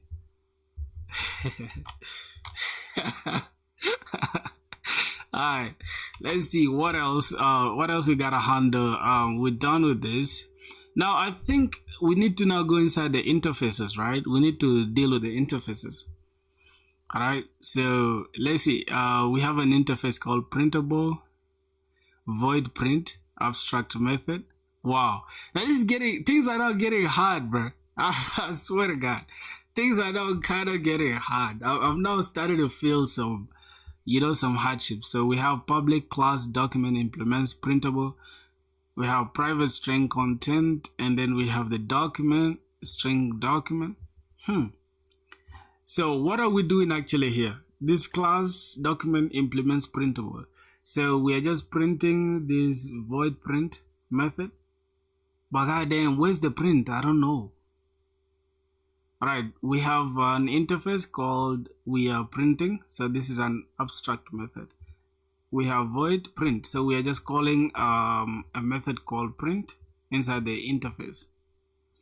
What are you building? I'm teaching myself. I'm not currently building anything significant. I'm just teaching myself, brother. You understand? This is abstraction. Alright, let me see what else. I think I need to remove this rectangles and all that. But I kind of like what I've done here though. So what I'm going to do, I'm going to open a new stuff. You know what? I have to I have to push this code to my GitHub. I kind of like what I did here though. I don't know if I should do it or just chill it. But I like what I've done here for sure. But I cannot push such a lame code. It is what it is. Let me just delete it. Okay. I need to push something significant, bro. And if anybody's wondering, I'm a Monstack developer. I'm okay. I'm not just starting out. I have experience with Monstack, Pawnstack, Next.js, Tailwind, CSS if it's a language. I had somebody saying, I am super good in CSS. I'm like, okay, what is that supposed to mean? You think I care about CSS? You think I worry about front end, bro? Do I look like a female? I feel like front end guys are females, bro. Leave that for females. As a man, you should do hard things. Okay. Alright, let's see. We have public interface printable, so we need to go ahead and create a new interface. We're gonna call it printable. Okay, just gonna call it printable. Printable. That's an interface, and we're just gonna have our abstract class called print. Okay, let's understand it here. Method is never used. Okay, this is an abstract method. Let's go back here. Let's understand what's happening. So inside here, we need to create another class called document, and the document it literally just implements the printable. So we shall have its own private content. So the document obviously will have a content, then public content, string content. What? Oh yeah, a string of type. Content of type string. These are contents as a content, and then we shall have a method to override. So we have to override whatever is coming from the interface. So we need to override this and then just change it to printing plus content. Okay, and that's basically it though. I think the interface is not that hard for sure. So let's go here, and then we gotta create a class called document. Okay, and then document implements, and what are we implementing? Printable, right? Printable. We are implementing printable. So what's going on here? So obviously, let's see what's going on. Document must either be declared as abstract or implement abstract method print in there. Also, we can easily just put abstract here, or we can just use that abstract method. So let's just go here and then put override. And what are we overriding? Let's take public method, and since it's void, we're just gonna take print, and then inside the print we can have print out, hey document, I am printing or whatever. Then we say content, right? Printing, then we pass the content. But first we need to give this content. Come here and say private string, and we're gonna have content. Then we're going to have a constructor, and let's go and say document this dot document is equals to this content or whatever. Then we can have content here as well. So what's going on here? Final. This must be final. I don't know, why do we need it as final? I have no idea. Is it private string? Nope, there's no final keyword there. So I don't know. Why should this be final, my brothers? Why should content be final? If we make it final, that means document is never used. Oh, okay. So once we say final, that means we need to use it. But let's go here and just use it inside. So we can have document doc, right, is equals to new document. And let's see what else. What are we missing here? We are missing argument called content. So what is the content? I'm just gonna say here the content should be coding on stream, or learning to code in Java on stream or something like that. Then we can call that method printable doc.print. We call the print method, and let's go ahead and bring this printing coding on stream. So it's going to print this coding on stream. Let's go back to the printable. This is a print method, which is void. This is an abstract method. Cool. All right, this should be final, I guess. I don't know why it should be final, but I'm just putting it as final. So what's going on here? Class can be a record class, convert to a record class. Refactor anyways. Whoa, whoa, whoa, whoa, look at that. This is, I feel like Java is the best language, bro. Cause what?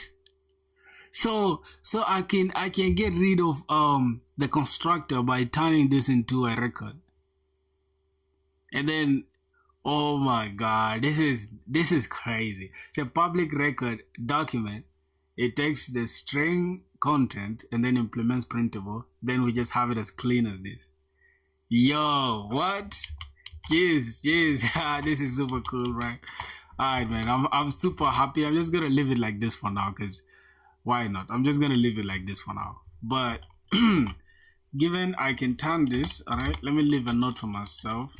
We can also refactor the entire code as record, and also just you get rid of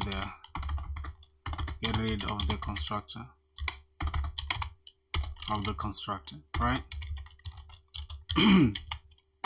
I think that should do it, right? We can get rid of that, and then we can just boom. If I just add a final keyword here, and I come here and then refactor this to a record, right? That means I can change this class to a record, and then instead of having this document like this, I can have this I can have document as a string, right? A string and then content, right? Type should be content, right? That's like this, but we can get rid of what are we getting rid of? Okay, we can get rid of this entire thing, right? And also we can get rid of this. Yo, I'm still not gonna have any errors. So what I'm gonna do, I'm just gonna go ahead and do this. So boom, I now know, like, every time I see this, that means I have record in this. If I go to the main class and run this one more time, we shouldn't have any problem. Nah, bro, somebody should just tell me that Java is my boss, bro. Like, look at this object-oriented thing. I know they took it from C++, right? Obviously, they did not reinvent the wheel. They took this entire thing from C++, and they removed things like pointers and all the bullshit that they don't need, which is cool. I have like 3 to 4 books on Java, bro. I'm literally taking Java seriously, bro. You guys are seeing, until I get a job, right? You guys will know, it's like, bro, this guy been hustling for real. Let's get it, man. All right, let's see. Printable document, hello world or whatever. Then printing, hello world. Okay, multiple interfaces. So we can use multiple interfaces as well. So we can have another interface called drawable, and it's going to contain draw, which is an abstract method. Then we're gonna have class icon implements printable and drawable. So the icon literally can implement 2 things at the same time. So we're going to override the print method, and then we're going to say, hey, printing icon. And then we're also going to override the draw method, and we're going to say drawing icon. And we're going to have icon near icon this, and then icon.print and icon.draw. Wow, so let's go and do that. So we are still under abstraction, right? So I'm going to leave this the way it is. I need to create another interface, and yeah, Java class, we're going to call this as interface, and this is going to be drawable, right? So we're going to have drawable, and yeah, this is an interface called drawable, and we have void draw. So we need to go ahead and use the draw. Now we need to create a goddamn icon class. So I'm just gonna have this as icon, and we're going to say icon implements printable, and also it implements drawable. So this is multiple. We have multiple how do I call it? Icon must either be declared as abstract or implement abstract methods like print and inside printable. Hello, sir. Watching you from India. It's all love, bro. Thanks a lot, man. How is India, bro? What's the time over there? I think in India right now it's like 9, it's like 10 p.m., right? Because India is like ahead by 3 hours and 30 minutes. So time in India right now is probably 10 p.m. I think it's 10 p.m. right now in India. 10, I can say it is 10 p.m., 10:08, right? I think it's 10:08 in India. Yes, sir. Something like that. Yes, I see it, bro. That's correct. That's correct. So let's continue. All right, so here we have this printable, we have the document. Yeah, bro, knitting. Why is your name called knitting, bro? What are you doing? How do you even pronounce that? Okay, so we need to go ahead and drawable inside the icon. The icon implements the printable and it also implements the drawable. So that means we need to override. Draw, and then we just say print out icon. Okay, drawing icon. Let's just say drawing icon. And also we can override the printable as well. Here it should be printing icon. I think that is it. Now inside the main class we can have icon is equals to new icon,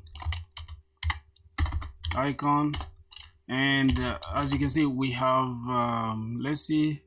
Okay, we're not taking any input, right? So that means not an input, but we're not taking any parameters. So we can say icon dot draw, and then icon dot print. All right, so we can just go ahead and print them. DSA is important in Java. Okay, drawing icon, printing icon, and then printing coding on stream. What are you saying about DSA, bro? I barely tried DSA. Last time I tried DSA, I ran away, bro. DSA is hard. DSA is hard, bro. My brain cannot do those puzzles, bro. So I think for now we're done with multiple interfaces and everything. Exercise define an interface payment with pay double amount and get status. Implement classes, credit card and PayPal with different logics. Credit card adds fee or use abstraction to process payments. Polymorphically share code for corrections. Wow, so when I'm done with this exercise, that means I've already mastered OOP, object-oriented programming, done. Right, my brothers? You see the best way to learn using LLMs? While you guys are busy using LLMs to build tiny, stupid projects, use it to learn, bro. And I feel like Grok, what I'm using right now, is better than ChatGPT, bro, 10 times. I swear to God. I feel like OpenAI is just overhyped, and OpenAI, they're just burning through cash for nothing. Yeah, bro, for no reason at all. God damn. You don't have to goddamn build. They've been hyping ChatGPT 5, bro. Like they spent $100 billion on ChatGPT 5. It's still trash. It's still trash, bro. God damn. Let's define an interface payment with pay double amount and get status. I think this is gonna be our last thing to deal with, and then the next thing is we are now done with object-oriented programming. So let me go and check roadmap.sh one more time. Roadmap.sh. I think I'm gonna go to backend. I don't want to see front end. God damn. We're gonna go to Java. Hold on. Not Java, but let's say I've picked the language Java. I already know internet basics. I know all that domain, HTTP, blah, blah, blah, DNS and all that. All right, let me see. I know Git. I know all that. I know PostgreSQL. I know MySQL. I know MongoDB. Where's MongoDB? Goddamn. Why don't they use MongoDB, bruh? Oh, these are relational databases. Okay. I know how to create recipes, but I don't know how to create them in Java. So I'll have to learn. I need to learn gRPC. These two things, gRPC, REST APIs, and GraphQL. I need to master this, right? After I master these 3, I don't need anything else again. But I've mastered recipe already, so I don't need to worry. All right. After that, let's see what next we need to. I've picked a language, which is Java. Okay. We need to go to Garden. What else? Okay, I know JWT. I know auth, basic authentication, token authentic. I know all this. I almost know most of the stuff here, bro. Caching with Redis. I don't know anything with meme cache though, but I know Redis. I don't know HTTP caching, so I need to also learn that. What's the last thing we need to know, bro? Okay, let's just go to Java now. Let's go to dedicated roadmap on Java. Now, basic syntax done, OOP done. What else? Object cycle, abstraction, method chaining. I don't know about method chaining. I have no idea on this, but I'll do my research. Encapsulation and interfaces, enums record. I think this is also done. Method overloading and overriding done. Static dynamic binding. I don't know. I think I'll just have to learn these ones later. I don't want, you shouldn't be learning everything at the same time. So exception handling, I think, will be the last thing that we shall do. Then we can jump straight into Spring Boot. Yeah, for sure, bro. Let me see. I don't want to waste time here where the frameworks at. Where's Spring Boot? Yes, Spring Boot. Dedicated Spring Boot. So this is what we want now. Okay, after I do exception handling, then we shall jump into Spring Boot. So hopefully tomorrow, if we get on live, we're going to be doing Spring Boot. Entirely Spring Boot from tomorrow onwards. Spring Boot, Spring Boot, Spring Boot. Building recipes, building anything with Spring Boot. I'm even going to rewrite my entire application. Let me show you my entire application that is in JavaScript. I'm going to rewrite this entire application backend and in using Java, right? CD backend. How many things do I have? Okay, I have backend, so let's go to front end first. Then let's go ahead and let me just separate this. See dev. Let's go. Let's say CD backend, and go ahead and run for me dev. Then go ahead and just expand this for me. Say CD inside the backend. I know microservices, dude. What are you using front end and React or Angular? I'm using Next.js, which is a meta framework of React, right? Okay, and then Docker Compose. Matter of fact, I need to open this. Let me open this Docker Compose for a sec. we literally grinding, bro. Like, I think I'm done with Java for now, so I'm gonna go ahead and just close this down. I don't want to have any RAM delays or RAM issues. So yeah, thank you Java. Okay, you've performed well. Okay, so let's say Docker Compose. Boys, can you guys believe like I've learned all these things in like 5 months? Can you just believe? When I tell people they don't believe me, it's like, oh bro, I never knew anything about coding, bro. 5 months just grinding non-stop. All right, so we have that in place. Let's go. See, PostgreSQL is running, and let's see. Database system is ready to accept connections. Okay, let me have a look at my card system. As you can see, I have my model looking clean. Let me go to my SRC controllers inside this upload. Okay, this is going to S3 bucket direct. Let me go to the controllers. Everything looks super clean and crisp. 5 months, that's crazy. Now make me what did he say? No, make me learn Angular, Java, Spring Boot. I want to become a full stack developer. Yeah, full stack developer. I don't know if Angular is like is really a point. Like, I feel like you can learn Spring Boot for the back end and then just learn React for the front end. Right now, bro, React is just like the goat of like front end applications. Do not waste your time learning Angular. If you already know Angular, go for it. But if you don't know, bro, just go with React and Next.js. Those are like the current things that people are using. You get? All right, so that should do it. Now I think I should go ahead and run my application so you guys can see what I'm working on. Okay. Matter of fact, if you guys are watching right now and you guys are not subscribed, bro, what are you guys doing, bro? Like, you guys are gonna piss me off, bro.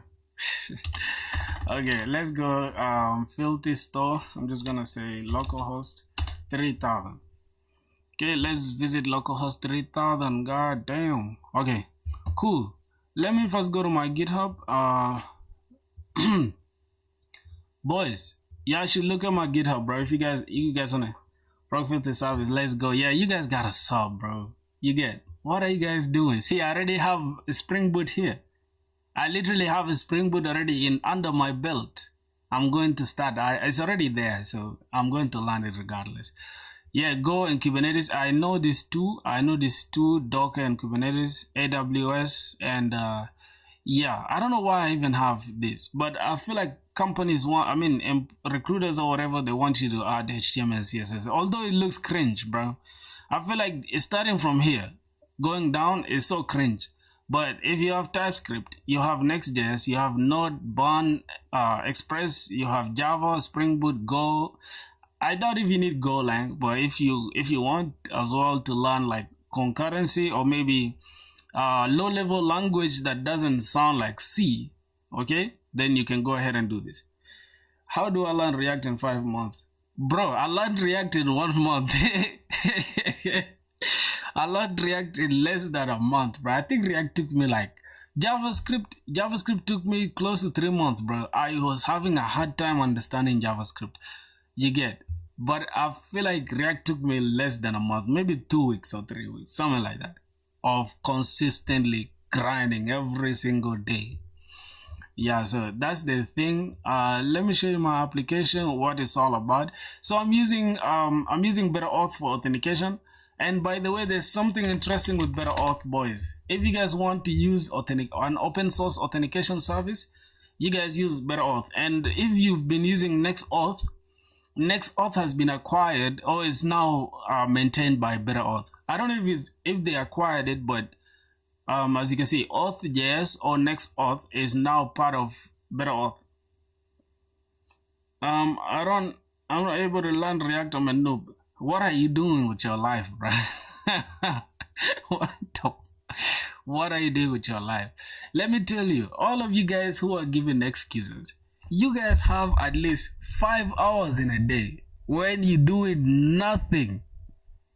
You do nothing. 5 hours a day doing nothing, and you still say, oh shit, I'm not able to learn this language, bro. It's like right now after the stream, you guys are gonna be on TikTok scrolling, doing bullshit rather than doing something with your life, dog. You get. I'm not really into Next.js. I want to learn React. In India, it's all about React and Angular here. Bro, it's not about you being into Next.js. Let me show you what Next.js can simplify for you, okay? Let me close down, what am I doing? Let me close down this entire backend. Let me show you what's in the front end, okay? Let's say, for example, right now, I want to create a new route. Let's say I want to like go to, let's say I want to create a new, here we have beats, we have drum kits, and let's say I just want to go ahead and goddamn add something here new, right? And like a new navigation. Now all I have to do is just come here inside the app directory, and I'm just gonna call it your name. What's your name? Nexus, right? I'm just gonna call this Nexus, and inside that Nexus, pause. That is a page.ts, not ts, page.tsx, okay? Page.tsx, and then inside this page, I can just say RFCE. Okay, what's going on here? RFCE. React function or whatever, and then here I can just have let's say h1 and say, hey, this is Nexus, okay, something like that. Now look how easy it is, okay? If I just go right now to my page here and say, hey, go to slash, rather than slash bits, go to slash Nexus, boom, we have Nexus right there. I don't know why this is tripping. Well, it should show it. It should show it. I think it's because the way I've made my stuff. Let me say flex items center, justify center, main hide screen, Okay, let me just put this on screen and let's go back. Good, you can see, hey, this is Nexus. You cannot do this. You cannot do this easily with goddamn with React, bro. You have to import a whole external thing like React Router DOM and say, hey, React Router DOM browse this, and then you wrap the entire React app with goddamn A, and then now you have to link things. You say link is equals to this, and it's like so much BS, bro. I swear to God. And SEO also crap. A search engine optimization is crap with React. So I would say just go with Next.js, bro. Don't waste your time with other stuff for sure. Chris, hello, Spring Boot developer. What's up, my G? Yes, sir. I like that term, by the way. That's cool. I'm a big Spring Boot guy now, bro. Stop playing with me, bro. All right. Let me go and showcase the application still. So we don't have this. Go back to this page. Let's say I need to, I'm not authorized, right? This is very easy. I'll learn the Spring Boot, but I don't understand. Wow, learn or how to learn. Bro, have you been watching my streams, bro? I have like a simple concept here for you, my G. Let me give you this prompt that I've been using to teach myself Spring Boot. Just go here. I have a Notion template for it. Okay, I'm just gonna send it to you for free, bro. You feel me? I'm not one of those gurus like, oh, for you to access this, you gotta pay for this. It's this exact prompt. You see that? This is a prompt for teaching myself. What's going on here? What the hell? What the hell? What the hell, y'all? Okay, improve writing, bro. Accept. I think. Why is this crossed, bro? What? What did I do, bro? Okay, this is cool. So this is my roadmap that I'm using. Okay, don't mind the dates though. Don't mind the dates. Spring Boot is easy if you have basic understanding of Java, for sure. So this is the prompt. Please explain object-oriented paradigms in Java thoroughly using simple, straightforward examples. I learn what was this? I learn best through a structured approach. 2 to 3 examples followed by an exercise, then corrections if I make mistakes, and finally independent practice before moving forward. I'd also appreciate project-based learning with gradually increasing difficulty. I already have some knowledge of inheritance encapsulation. I just said this. For your case, you don't have to say you have knowledge in any of this. You can just remove it, okay? Because I didn't want AI to continue. You know, sometimes AI can just give you random stuff. Like some knowledge of inheritance, encapsulation, and basic understanding of polymorphism and abstraction. My ultimate goal is to master OOP concepts before moving on to Spring Boot. This is a very cool prompt. It looks simple, but I promise you AI will get you a whole course, a literal course that you can follow. And given this, like, let me break it down for you, bro. You know, back when you are, I think if you're still in high school or uni or whatever, this is how your learning structure used to be, especially learning mathematics, right? You start, let's say, for example, today, let's say on Monday, you guys are starting with integration, right? So what the teacher is going to do, or the professor or whoever's teaching you, is going to send you the notes ahead and say, hey, this on Monday we are starting with integration or differentiation. Okay, all right, go and do some research if you want to, right? The teacher will just give you the notes. After that, now for you who's serious, you'll go and research on that. Okay, you'll do some examples and all that. If you don't understand, then you'll wait for the class, right? So Monday comes, you go to class. What the teacher will do first is introduce the topic to you. Hey, the integration is this, that, differentiation is this, that. And then the teacher will go ahead and say, hey, can you now pay attention because we have examples? Then the teacher will give you 2 to 3 examples. You'll do the first example, the teacher will explain it.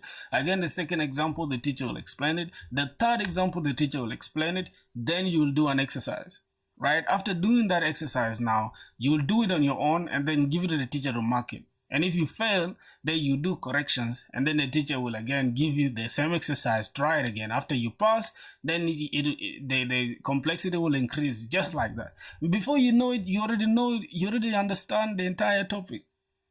And that's the best way for you to learn, bro. And that's the same thing that I try to implement with this prompt. I wrote this prompt by myself. You feel me? So yeah. Somebody said, bro, I'm addicted to games like PUBG. How do I overcome this?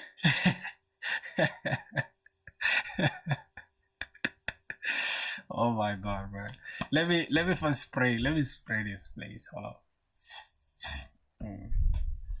Because that statement stinks, right? If that statement is coming from your soul, I'd say, please, bro, don't do that to yourself.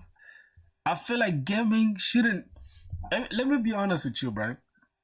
You get, like, you know what? I was almost in the same plate as you, right? Just give me a sec. Let me show you something real quick, okay? Where can I show this? Okay, it's already there. I can just open this. Just give me a sec. Okay, let me open this scene too. And inside this scene, I'm just gonna go ahead and add this video thing. No, not that one. Gotta delete it. Okay, go ahead and let me just add the video capture and then select the webcam and select the quality. All right, so here's the thing. I don't know if you can see me, right? So the first thing that I got right after I got my phone, right? This is like 15 Pro Max, right? After I got my phone, the first thing I did, bro, was downloading so many games. And then after that, I started playing and I was like, okay, I feel like I am not benefiting anything from my from playing the games. Well, you enjoy playing the game, right? But at the end of the day, you don't find any like sense of fulfillment with the game. Like sometimes, let's say you're playing PUBG, right? So you beat people, you kill people and all that stuff, right? You get some dopamine hit and then that is it. Just after that, there's nothing else you get. So I feel like quitting gaming addiction is the easiest. You just switch the stuff in your brain. Say, hey, these games ain't helping me, bro. Okay, is Angular and Spring Boot or React, whatever, just try to change your brain, your mindset. You're destroying your life. I quit PUBG like years ago. The best thing I did. I have games though, but I know how to control myself from playing games. Somebody said, is Angular and Spring Boot or React and Spring Boot good combo or Lano web application? Yeah, React and Spring Boot. I don't know where you guys are getting Angular from, bro. It's my first time hearing people talking about Angular, bro. I swear to God, it's my first time hearing people talking about Angular. I've never literally seen anybody around me that uses Angular. So maybe in India, Angular is very famous. I don't know. But yeah, go with React. That's my suggestion because it's very simple. As long as you understand use state, use effect, and use context, and maybe a little bit of use, goddamn, I don't know how many use things are there, but if you understand the states and then you also understand how to fetch things from the API, you should be good to go, bro. The rest of the things is just styling and all that, the components and understanding SSG, which is server-side generation, SSR, which is server-side rendering, client-side rendering as well. So all that stuff, once you understand them, you'll be good to go, bro. As somebody said, I'm working professional with 3+ years experience into Angular, and now I want to become a full stack developer. So how fast can I learn Java or Spring Boot? Oh, that's interesting, my boy. You're working professional. That's cool. I'm just learning like you, right? I'd say to learn a Spring Boot, really, like with the way I've seen, object-oriented programming has taken me like close to a week now. So if I were you, I would just give myself 2 months max, because if you're already working, that means you already understand some concepts, right? Even if it's not directly about Java and Spring Boot, you already have an idea on what you're doing. So I'd say 3 months or 2 months, just from now till December. If you grind every single day without skipping, bro, you just hold yourself accountable, saying, I am going to grind every single day, dog. I don't care if you just have 2 hours to grind, dog. You can do it if you want it that bad. You're not gonna slack off. So I'd say, yeah, just keep 2 to 3 hours every single day dedicated to learning Java. Use a proper roadmap like what I'm following right now, or you can follow your own stuff. It's always good to create your own stuff. You can go to like roadmap.sh as well. developer roadmaps or roadmap.sh. What's your bro, man versus Java versus Java full stack? Which one should I learn, bro? Leave man alone, bro. Leave man stack alone, unless you want to get paid $2 per year, bro. The man stack is so goddamn dead. I wouldn't say dead because it's still out there, but the competition is beyond, bro. The competition is beyond, and you only attract small, simple companies that don't care about you, anyways. So I would say maybe just learn Java and Spring Boot, bro. That's the best way to go, my G. What's your opinion on DevOps or cloud engineer? Yeah, that's the way to go for sure. I would say this, right? DevOps and like cloud engineering is the next big thing, because every company today is going to the cloud. You get, and not a lot of people are pursuing DevOps. Everyone wants to be a full stack developer, but they don't know like there's a whole big kind of space that is not occupied yet, which is DevOps. It's not a lot of people doing it, and it's not even so much that you need to know. If you understand CI/CD, you understand Linux, a simple Linux, not just like the entire Linux operating system, just simple Linux things like commands and all that stuff, navigations, how to security and all these things. If you understand that, then you understand how to deploy things, CI/CD. You also know how to work with GitHub Actions, and goddamn, you understand like how to deploy things. I feel like you'll be good to go if you you know Kubernetes, and you know how to how to use goddamn, what's the name, Docker Compose and Docker instances. Like I feel like once you understand those simple things, it's easier for you to get a job as a DevOps engineer because they don't really require a lot from them. Yeah, so just do your research, my G.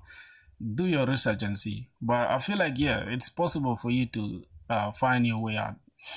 That's just it, my G.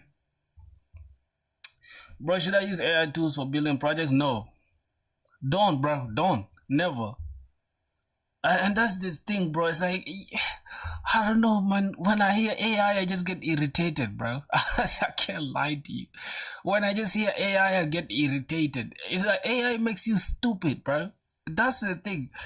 As soon as you realize that AI is not helping you, you know, like, damn, for real. AI makes you stupid, bro. Unless you're using it very well. Like, let's say I don't understand something. I could ask, hey, ChatGPT, explain to me this. But as soon as you depend on it, you become dependent on it. You cannot code anything without AI. You are stupid, and you're gonna be replaced, dog. For real. So do not do that. Don't rely on AI. Yeah, man. Like AI is just so, I don't know. Sometimes I just have this guilt in my soul when I'm using AI to like code something. Say I don't understand something. Even if I do not understand, I feel like I should know it, bro. So I'm paying money to goddamn pay my professors to understand computer science, and now it's like I'm just here relying on AI. People cheating in exams, and it just breaks my heart, bro. You get? There's so many people that have no passion for this, bro. They just in here for the money, dog, and you get burnt out real quick, bro. Swear to God. So enough yapping. Let me go ahead and just showcase my project. And yeah, it's crazy, bro. It's crazy. If you're just learning to code, bro, just leave AI alone. Like, I don't know if you guys have seen me like literally using AI like that. My only use case of AI is this, and now this is not any project as well, right? But this is something that I will use later on, right? So I can use this. It's almost like just having a textbook, right? And then you refer to the textbook once you don't understand something. That's the only time you'll need AI. Other than that, bro, if you're asking AI, how do I build REST API? And then you copy and paste the entire code to your code base, and then just sit back and say, oh my God, I finished this very quickly. Oh my God, you send it to your friends. Look what I've created. You're stupid, bro. You're stupid. So don't do that. Don't do that, my G. So yeah, that's what I'd say, bro. Yeah, and then I'm gonna repeat this one more time, bro. If you guys are watching and not subscribing, bro, what are you doing, bro? Like I'm even thirsty right now. I need to drink water, bro. God damn. Okay. Let me see what how about DSA? Thank you. Thank you. Speaking of DSA, I'm so crap when it comes to DSA, bro. Let me show you my lead code. It's so embarrassing, man. Like sometimes I don't even know, like, goddamn, what kind of computer science student am I? And I'm studying third year on Monday. Just this Monday, bro, I'm studying third year, and I haven't solved anything in DSA. But best believe, bro, as soon as I understand, I feel like I'm going to do it like this, right, boys? Because I don't want this series to get boring and repetitive. I'm gonna do it like this. One day we do Spring Boot, the next day lead code with Java. One day Spring Boot, the next day lead code with Java. That's the best way to go, I guess. One day Spring Boot, the next day like that. And that's how I want to go forward now, so that I can just beat two, I think, how do I call it? Knock down two birds with one stone. Alright, bro, let me show you my lead code, man. My lead code is super trash. Let me see. Hold on, where's my progress at? Let me show you, bro. See, I have 23 submissions. I have solved only 8 problems. I have only 8 problems, bro. I have solved 2 sum, valid anagram, contains duplicate, longest common prefix, removing duplicates from the sorted array, moving zeros, concatenation of array, finding words containing character. That is just it, bro. And how look at how many submissions I have for 2 sum. This is to show you like I'm so amateur, bro. Yeah, so I think my code is not even that clean. Let me show you how. I solved it with Java, I guess. Wait, lead code now has AI? What the hell? Why is everything just having AI these days, bro? Like, come on, get the hell out, bro. Don't piss me off. Alright, so as you can see, I have a hash map, which is having a type of integer and type integer, because these are 2 numbers that add up to the target, so we need them as both integers. Then I have new hash map, right? And then we are looping through the first one, and then we are having a complement, that is target minus the nums in position I, and then we check if the map dot contains the key complement, and if that is true, then return int and return this complement and the I, right? That means return their indices. And if that key doesn't exist, then go ahead and add it, right? And then return the empty array if there's nothing. Bro, like, look how this stuff looks easy, but it's not. And if I was using, let me see if I was using JavaScript, how is it gonna be? With JavaScript, I think I solved it too, right? Map is equals a new map. Then for I is this, then the difference, which is a complement, target minus this in position I. And if map dot has the difference, then return map dot get difference and the I. And then, or else if it's not there, then go ahead and add it. Say map dot set, and then add this, and then return an empty array. Yeah, I think I have a solid idea when it comes to that, but I'm very bad when it comes to lead code, so I'll have to improve soon, bro. Let's go to drum kits and loop kits. So yesterday, if you guys never watched the stream yesterday, yesterday we worked on payment integration with Dodo Payments. Dodo Payments is an Indian company, bro. Dodo Payments is an Indian company, which is currently, like, it's my favorite payment for SaaS application. And soon as we grow some good audience, right? Let's say I feel like I am generous enough, right? And I be like Kai Sanat. I say, boys, here's the thing, bro. Okay, in order for us to keep, we shall be live for like 1 month straight. In order for you to continue watching me, you will have to give $5. $5 for the entire month, bro. That's crazy work. But yeah, I'm joking. So in case, like, let's say I want to like print out a course or whatever, or have some product like a simple ebook or whatever, and I want to sell it, I can use this stuff, right? Dodo Payments, and it's very, very clean, bro. I don't know if they can allow me to log in right now. Let me show you. Yep, as you can see, we have $579. This is not real money. This is still inside the test mode, but I can also go live, and you can see I'm live and I have $0. Okay. Hello, bro. I'm a Java developer from India. Ooh, that's my brother. Let's go, bro. Let's go, man. You know, Java is the way to go, bro, for sure. What's the time in India right now? Time in India is now 10:30. hold on. Right now it's 10:30 in India. It's like 10:47, 10:43, I guess. Right? I guess. Time in India. What is India? India now. India. Yes, it's 10:43. I guessed it well. Let's go. I'm grinding Java DSA. For real, bro. What should be the ideal time should I give to learning entire Java Spring Boot from zero? Yeah, the entire thing from zero, I'd say maybe 6 months or 5 months or 3 months, depending on how much time you have. You know, the best way is not to think about when you're going to finish, because you can never finish anything, but you can always get better at something.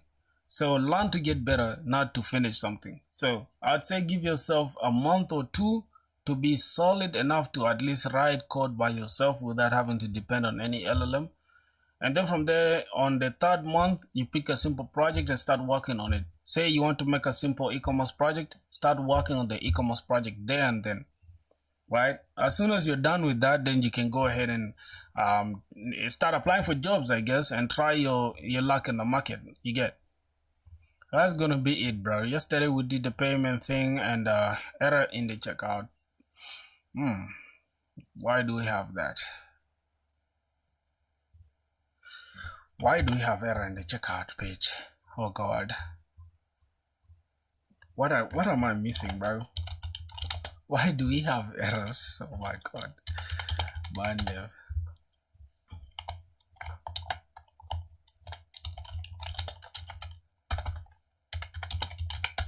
Why do we have errors, bro?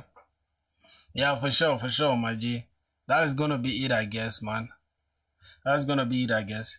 So that's the thing. It's like it's easier to really do good in life, bro. You just gotta be ready to, like, you know, sacrifice your time.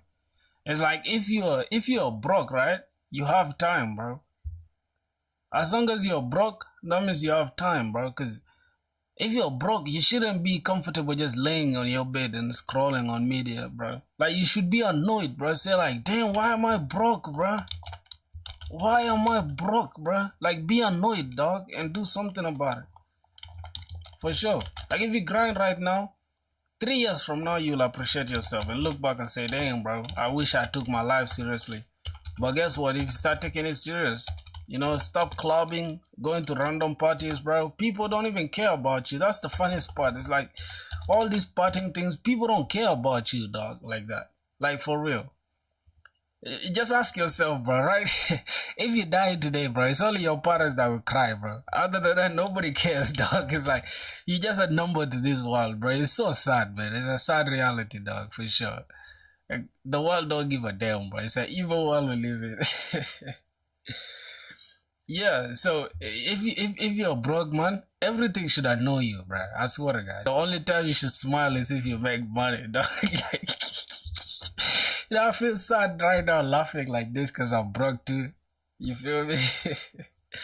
So yeah, you know, at the end of the day, we can all change the trajectory of our direction. Like, it's only us that can change what we you know, what we are going to achieve in life. If you start today and start coding non-stop, I promise, whether people talk shit, AI is replacing this, that, you will still get a job, bro. Even if you get a job that is giving you $2,000 a month, let's say $1,000 a month, and you're in India, you're living like a goat, bro. Hold on, let me check. What's the minimum minimum wage in India, bro? Let me show you, bro. What's the minimum wage in India? This is 1 lakh, right? Is it 1 lakh? 1 lakh a day? Hold on, what is this? 1 lakh a day? I don't understand this, right? Is it like a lakh is like 1,000? Unskilled labor around 700 rupees to 1,000 rupees a day, right? That means it's per year is what? Yeah, 1,000, right? Okay, how about per year, right? Annually. Let's say annual, right? Let's say annually, bro. I know my spelling is trash, but there isn't a single. Anyways, bro, How much is $1,000 in India, right? Hold on. How much is 1K USD to rupees, right? INR. So, bro, this is a lot of money, bro. Hold on, let me try to divide this. Let me try to goddamn calculator. Let me try to divide this, bro. This is to show you that, bro, you guys can become rich in India, bro. I swear to God. Alright, divided by, let's say, how many months of it? This is part what? It's like 30 days, right? Divide this by 30 days. That means you have close to 3 lakh in a month, in a goddamn day, bro. You have like not lakh. I don't know if it's lakh, but you have 3,000 Indian rupees. This is a lot of money, dog. So if you get a job, and I swear to God, bro, there is no any software engineering job that is gonna pay you less than $1,000 a month. I don't know if it's there, bro. Unless those people just don't care about you, bro. Oh, lakh means 100K. Okay, fine. I'm not informed though, but at least you get thanks for that. So if you get a job that is even paying you, and I swear to God, bro, like if you go to like LinkedIn, hold on, let me try to go to LinkedIn. Let me show you. Matter of fact, bro, before you guys do anything, y'all go connect with me on LinkedIn. I already have like 500 connections. I don't know if I need to connect with anybody anymore, but it's cool. Let's see. Let's go to like job section, right? Let's go to like job section. Let me show you guys. Okay, like I'm interested in UK, right? Because I literally want to get jobs in UK. That's why you can see all of these ones are UK related. I want to go to UK, bro. I've changed my mind. I literally want to get a job in UK. And what I heard is that it's easier to get a job in UK than to get a job in US. Java developer makes a lot, like 50K USD annually. Yes, bro. But here's the thing, though. Here's the thing.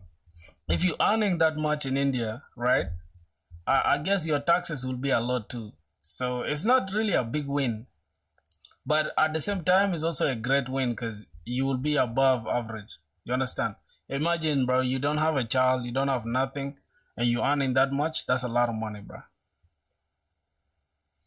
The taxes are 30%. That's crazy. So let me just try to look for, let's say, Java developer, because that's what I'm trying to be. Okay, Java dev, Java junior developer. Oh my God, what's that? What did I just type? Junior. Okay, Java junior developer, bro. Look at UK, bro. Let me look at the money. Where's the compensation, bro? They don't have the money right here. All right, these guys have the money. This is like 20 to 30,000. Like 20 to 30,000 K per year, right? That is in that's what this way junior developer, and this is pounds actually. It's a lot of money though. It's per year. Let's say 30K. Let's take the medium of this, which is 27, right? Let's say 27. Let's say you earning 27 divided by goddamn 12 months, right? That means you're earning 2,000 pounds, 2.5K pounds per month. That's a lot of money. 2.5K, right? Pounds, GBP, right? In Great British pound to USD. That's how much. Whoa, this is crazy. In India, somebody can earn 60K per month and he or she will fall in the top 1%. I'm telling you, bro. Yo, this is a lot of money. Okay, let's say in Indian rupees. Bro. Nah. You guys are gonna be rich, bro. What are you guys talking about? This is a lot of money, dog.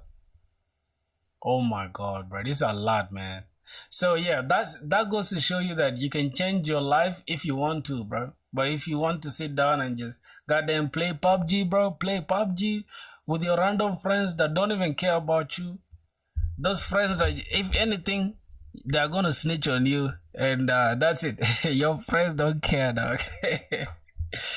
Yeah, so bro, just get up and work for yourself, bro.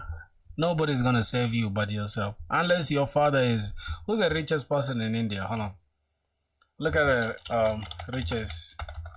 I think there's a rich Indian guy called Sudhir in Uganda that I know.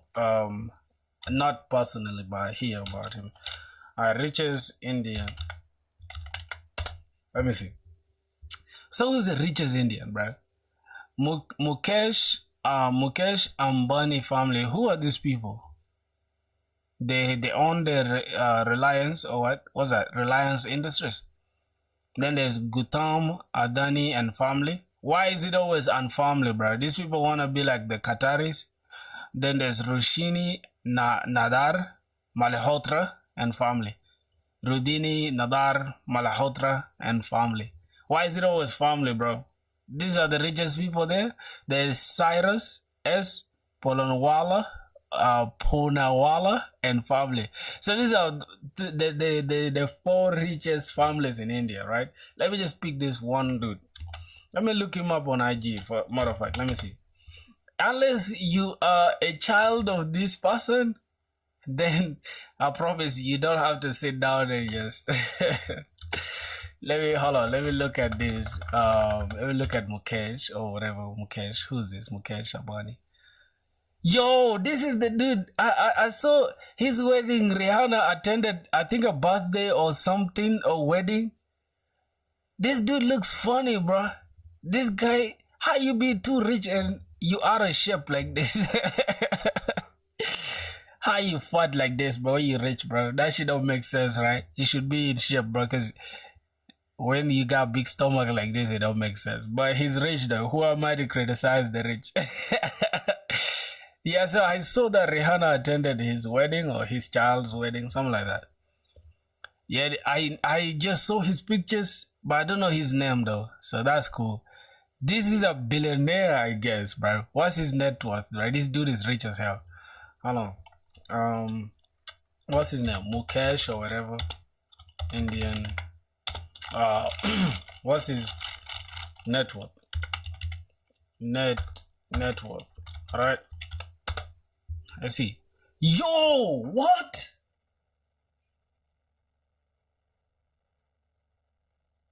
What the? Who is this guy, bro?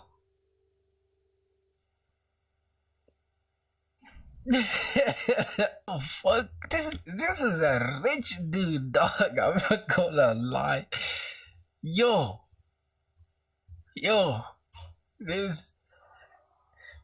If I was in India, bro, I would finesse one of these ones. I would finesse one of these, dog. I don't care. Like, yeah, I should finesse one of these, dog.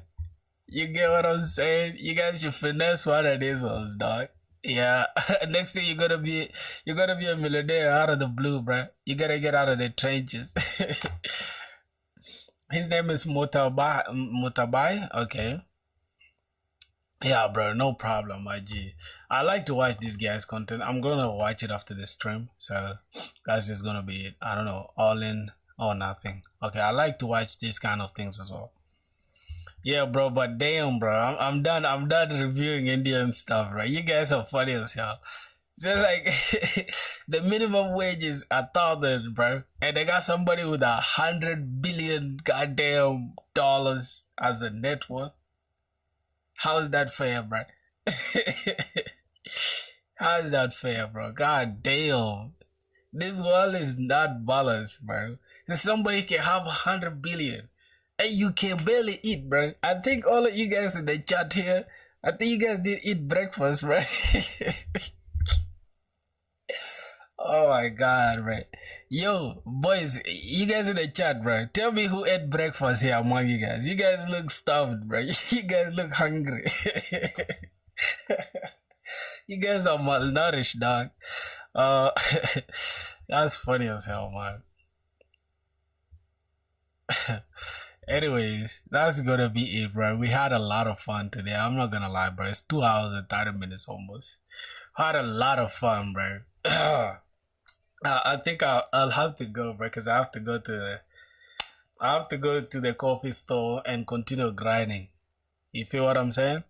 I have to continue grinding, my boys, bro. You deserve a timeout, bro.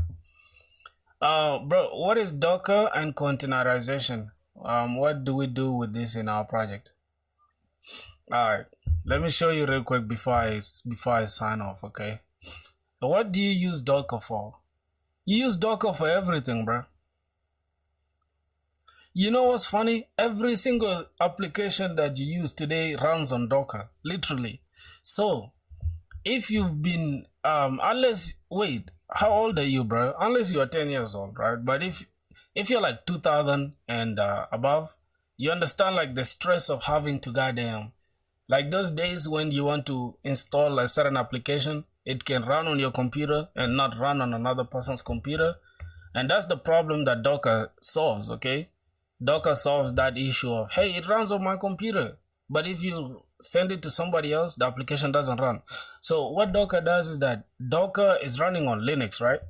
So Linux has a certain portion on your on let's say for example I install Docker here.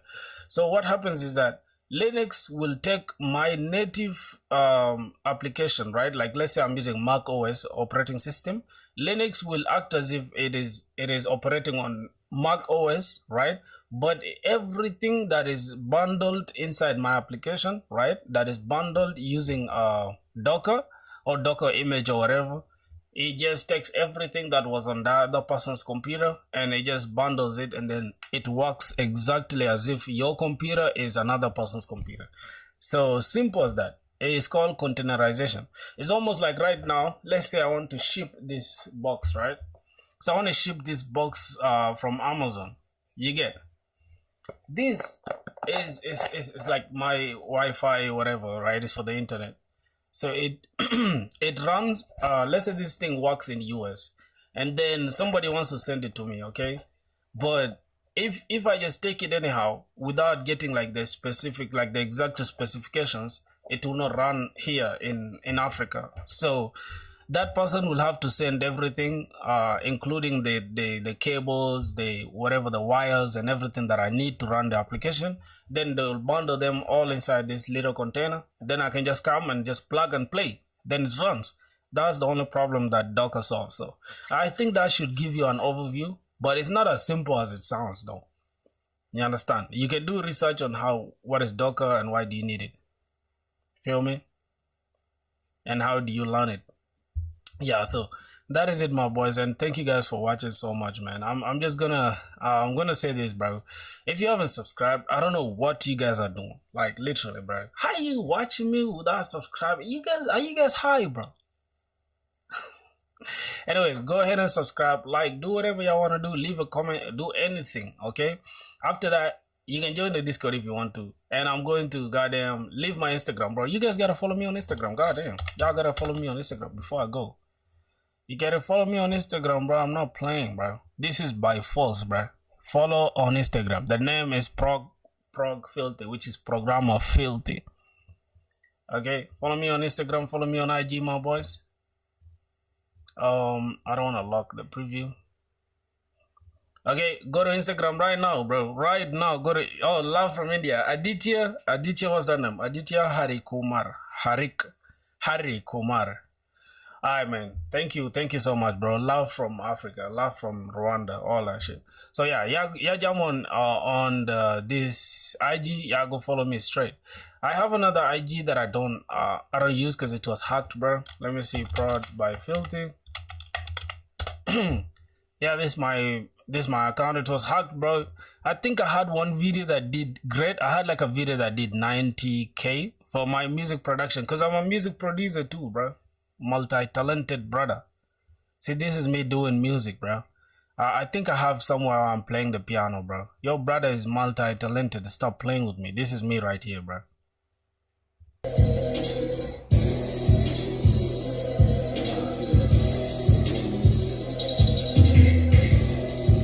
Yeah, bro. So I do music and I play everything, like everything you see, bro. I do that. You guys shouldn't follow the music channel though, because you feel me, music should remain music. It shouldn't be. Oh yeah, this one I was learning the piano, dog.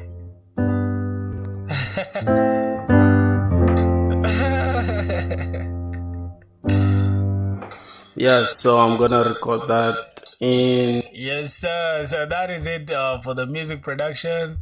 I don't use this Instagram anymore, and I have another one, which is like prog. I think it's Beats by Filthy, something like that. Beats by Filthy. Beats by Filthy. That is it right here, my brother. So as you can see, there you go. So you guys can follow either this Beats by Filthy, or you can follow this Prog by Filthy or Prog Filthy. Anyways, that's gonna be it for today's stream. See y'all tomorrow. Okay, we're gonna go. We're gonna start with the SpringBoot tomorrow, my boys. I'm gonna go off now. So it's all love, man. See you guys tomorrow, bro.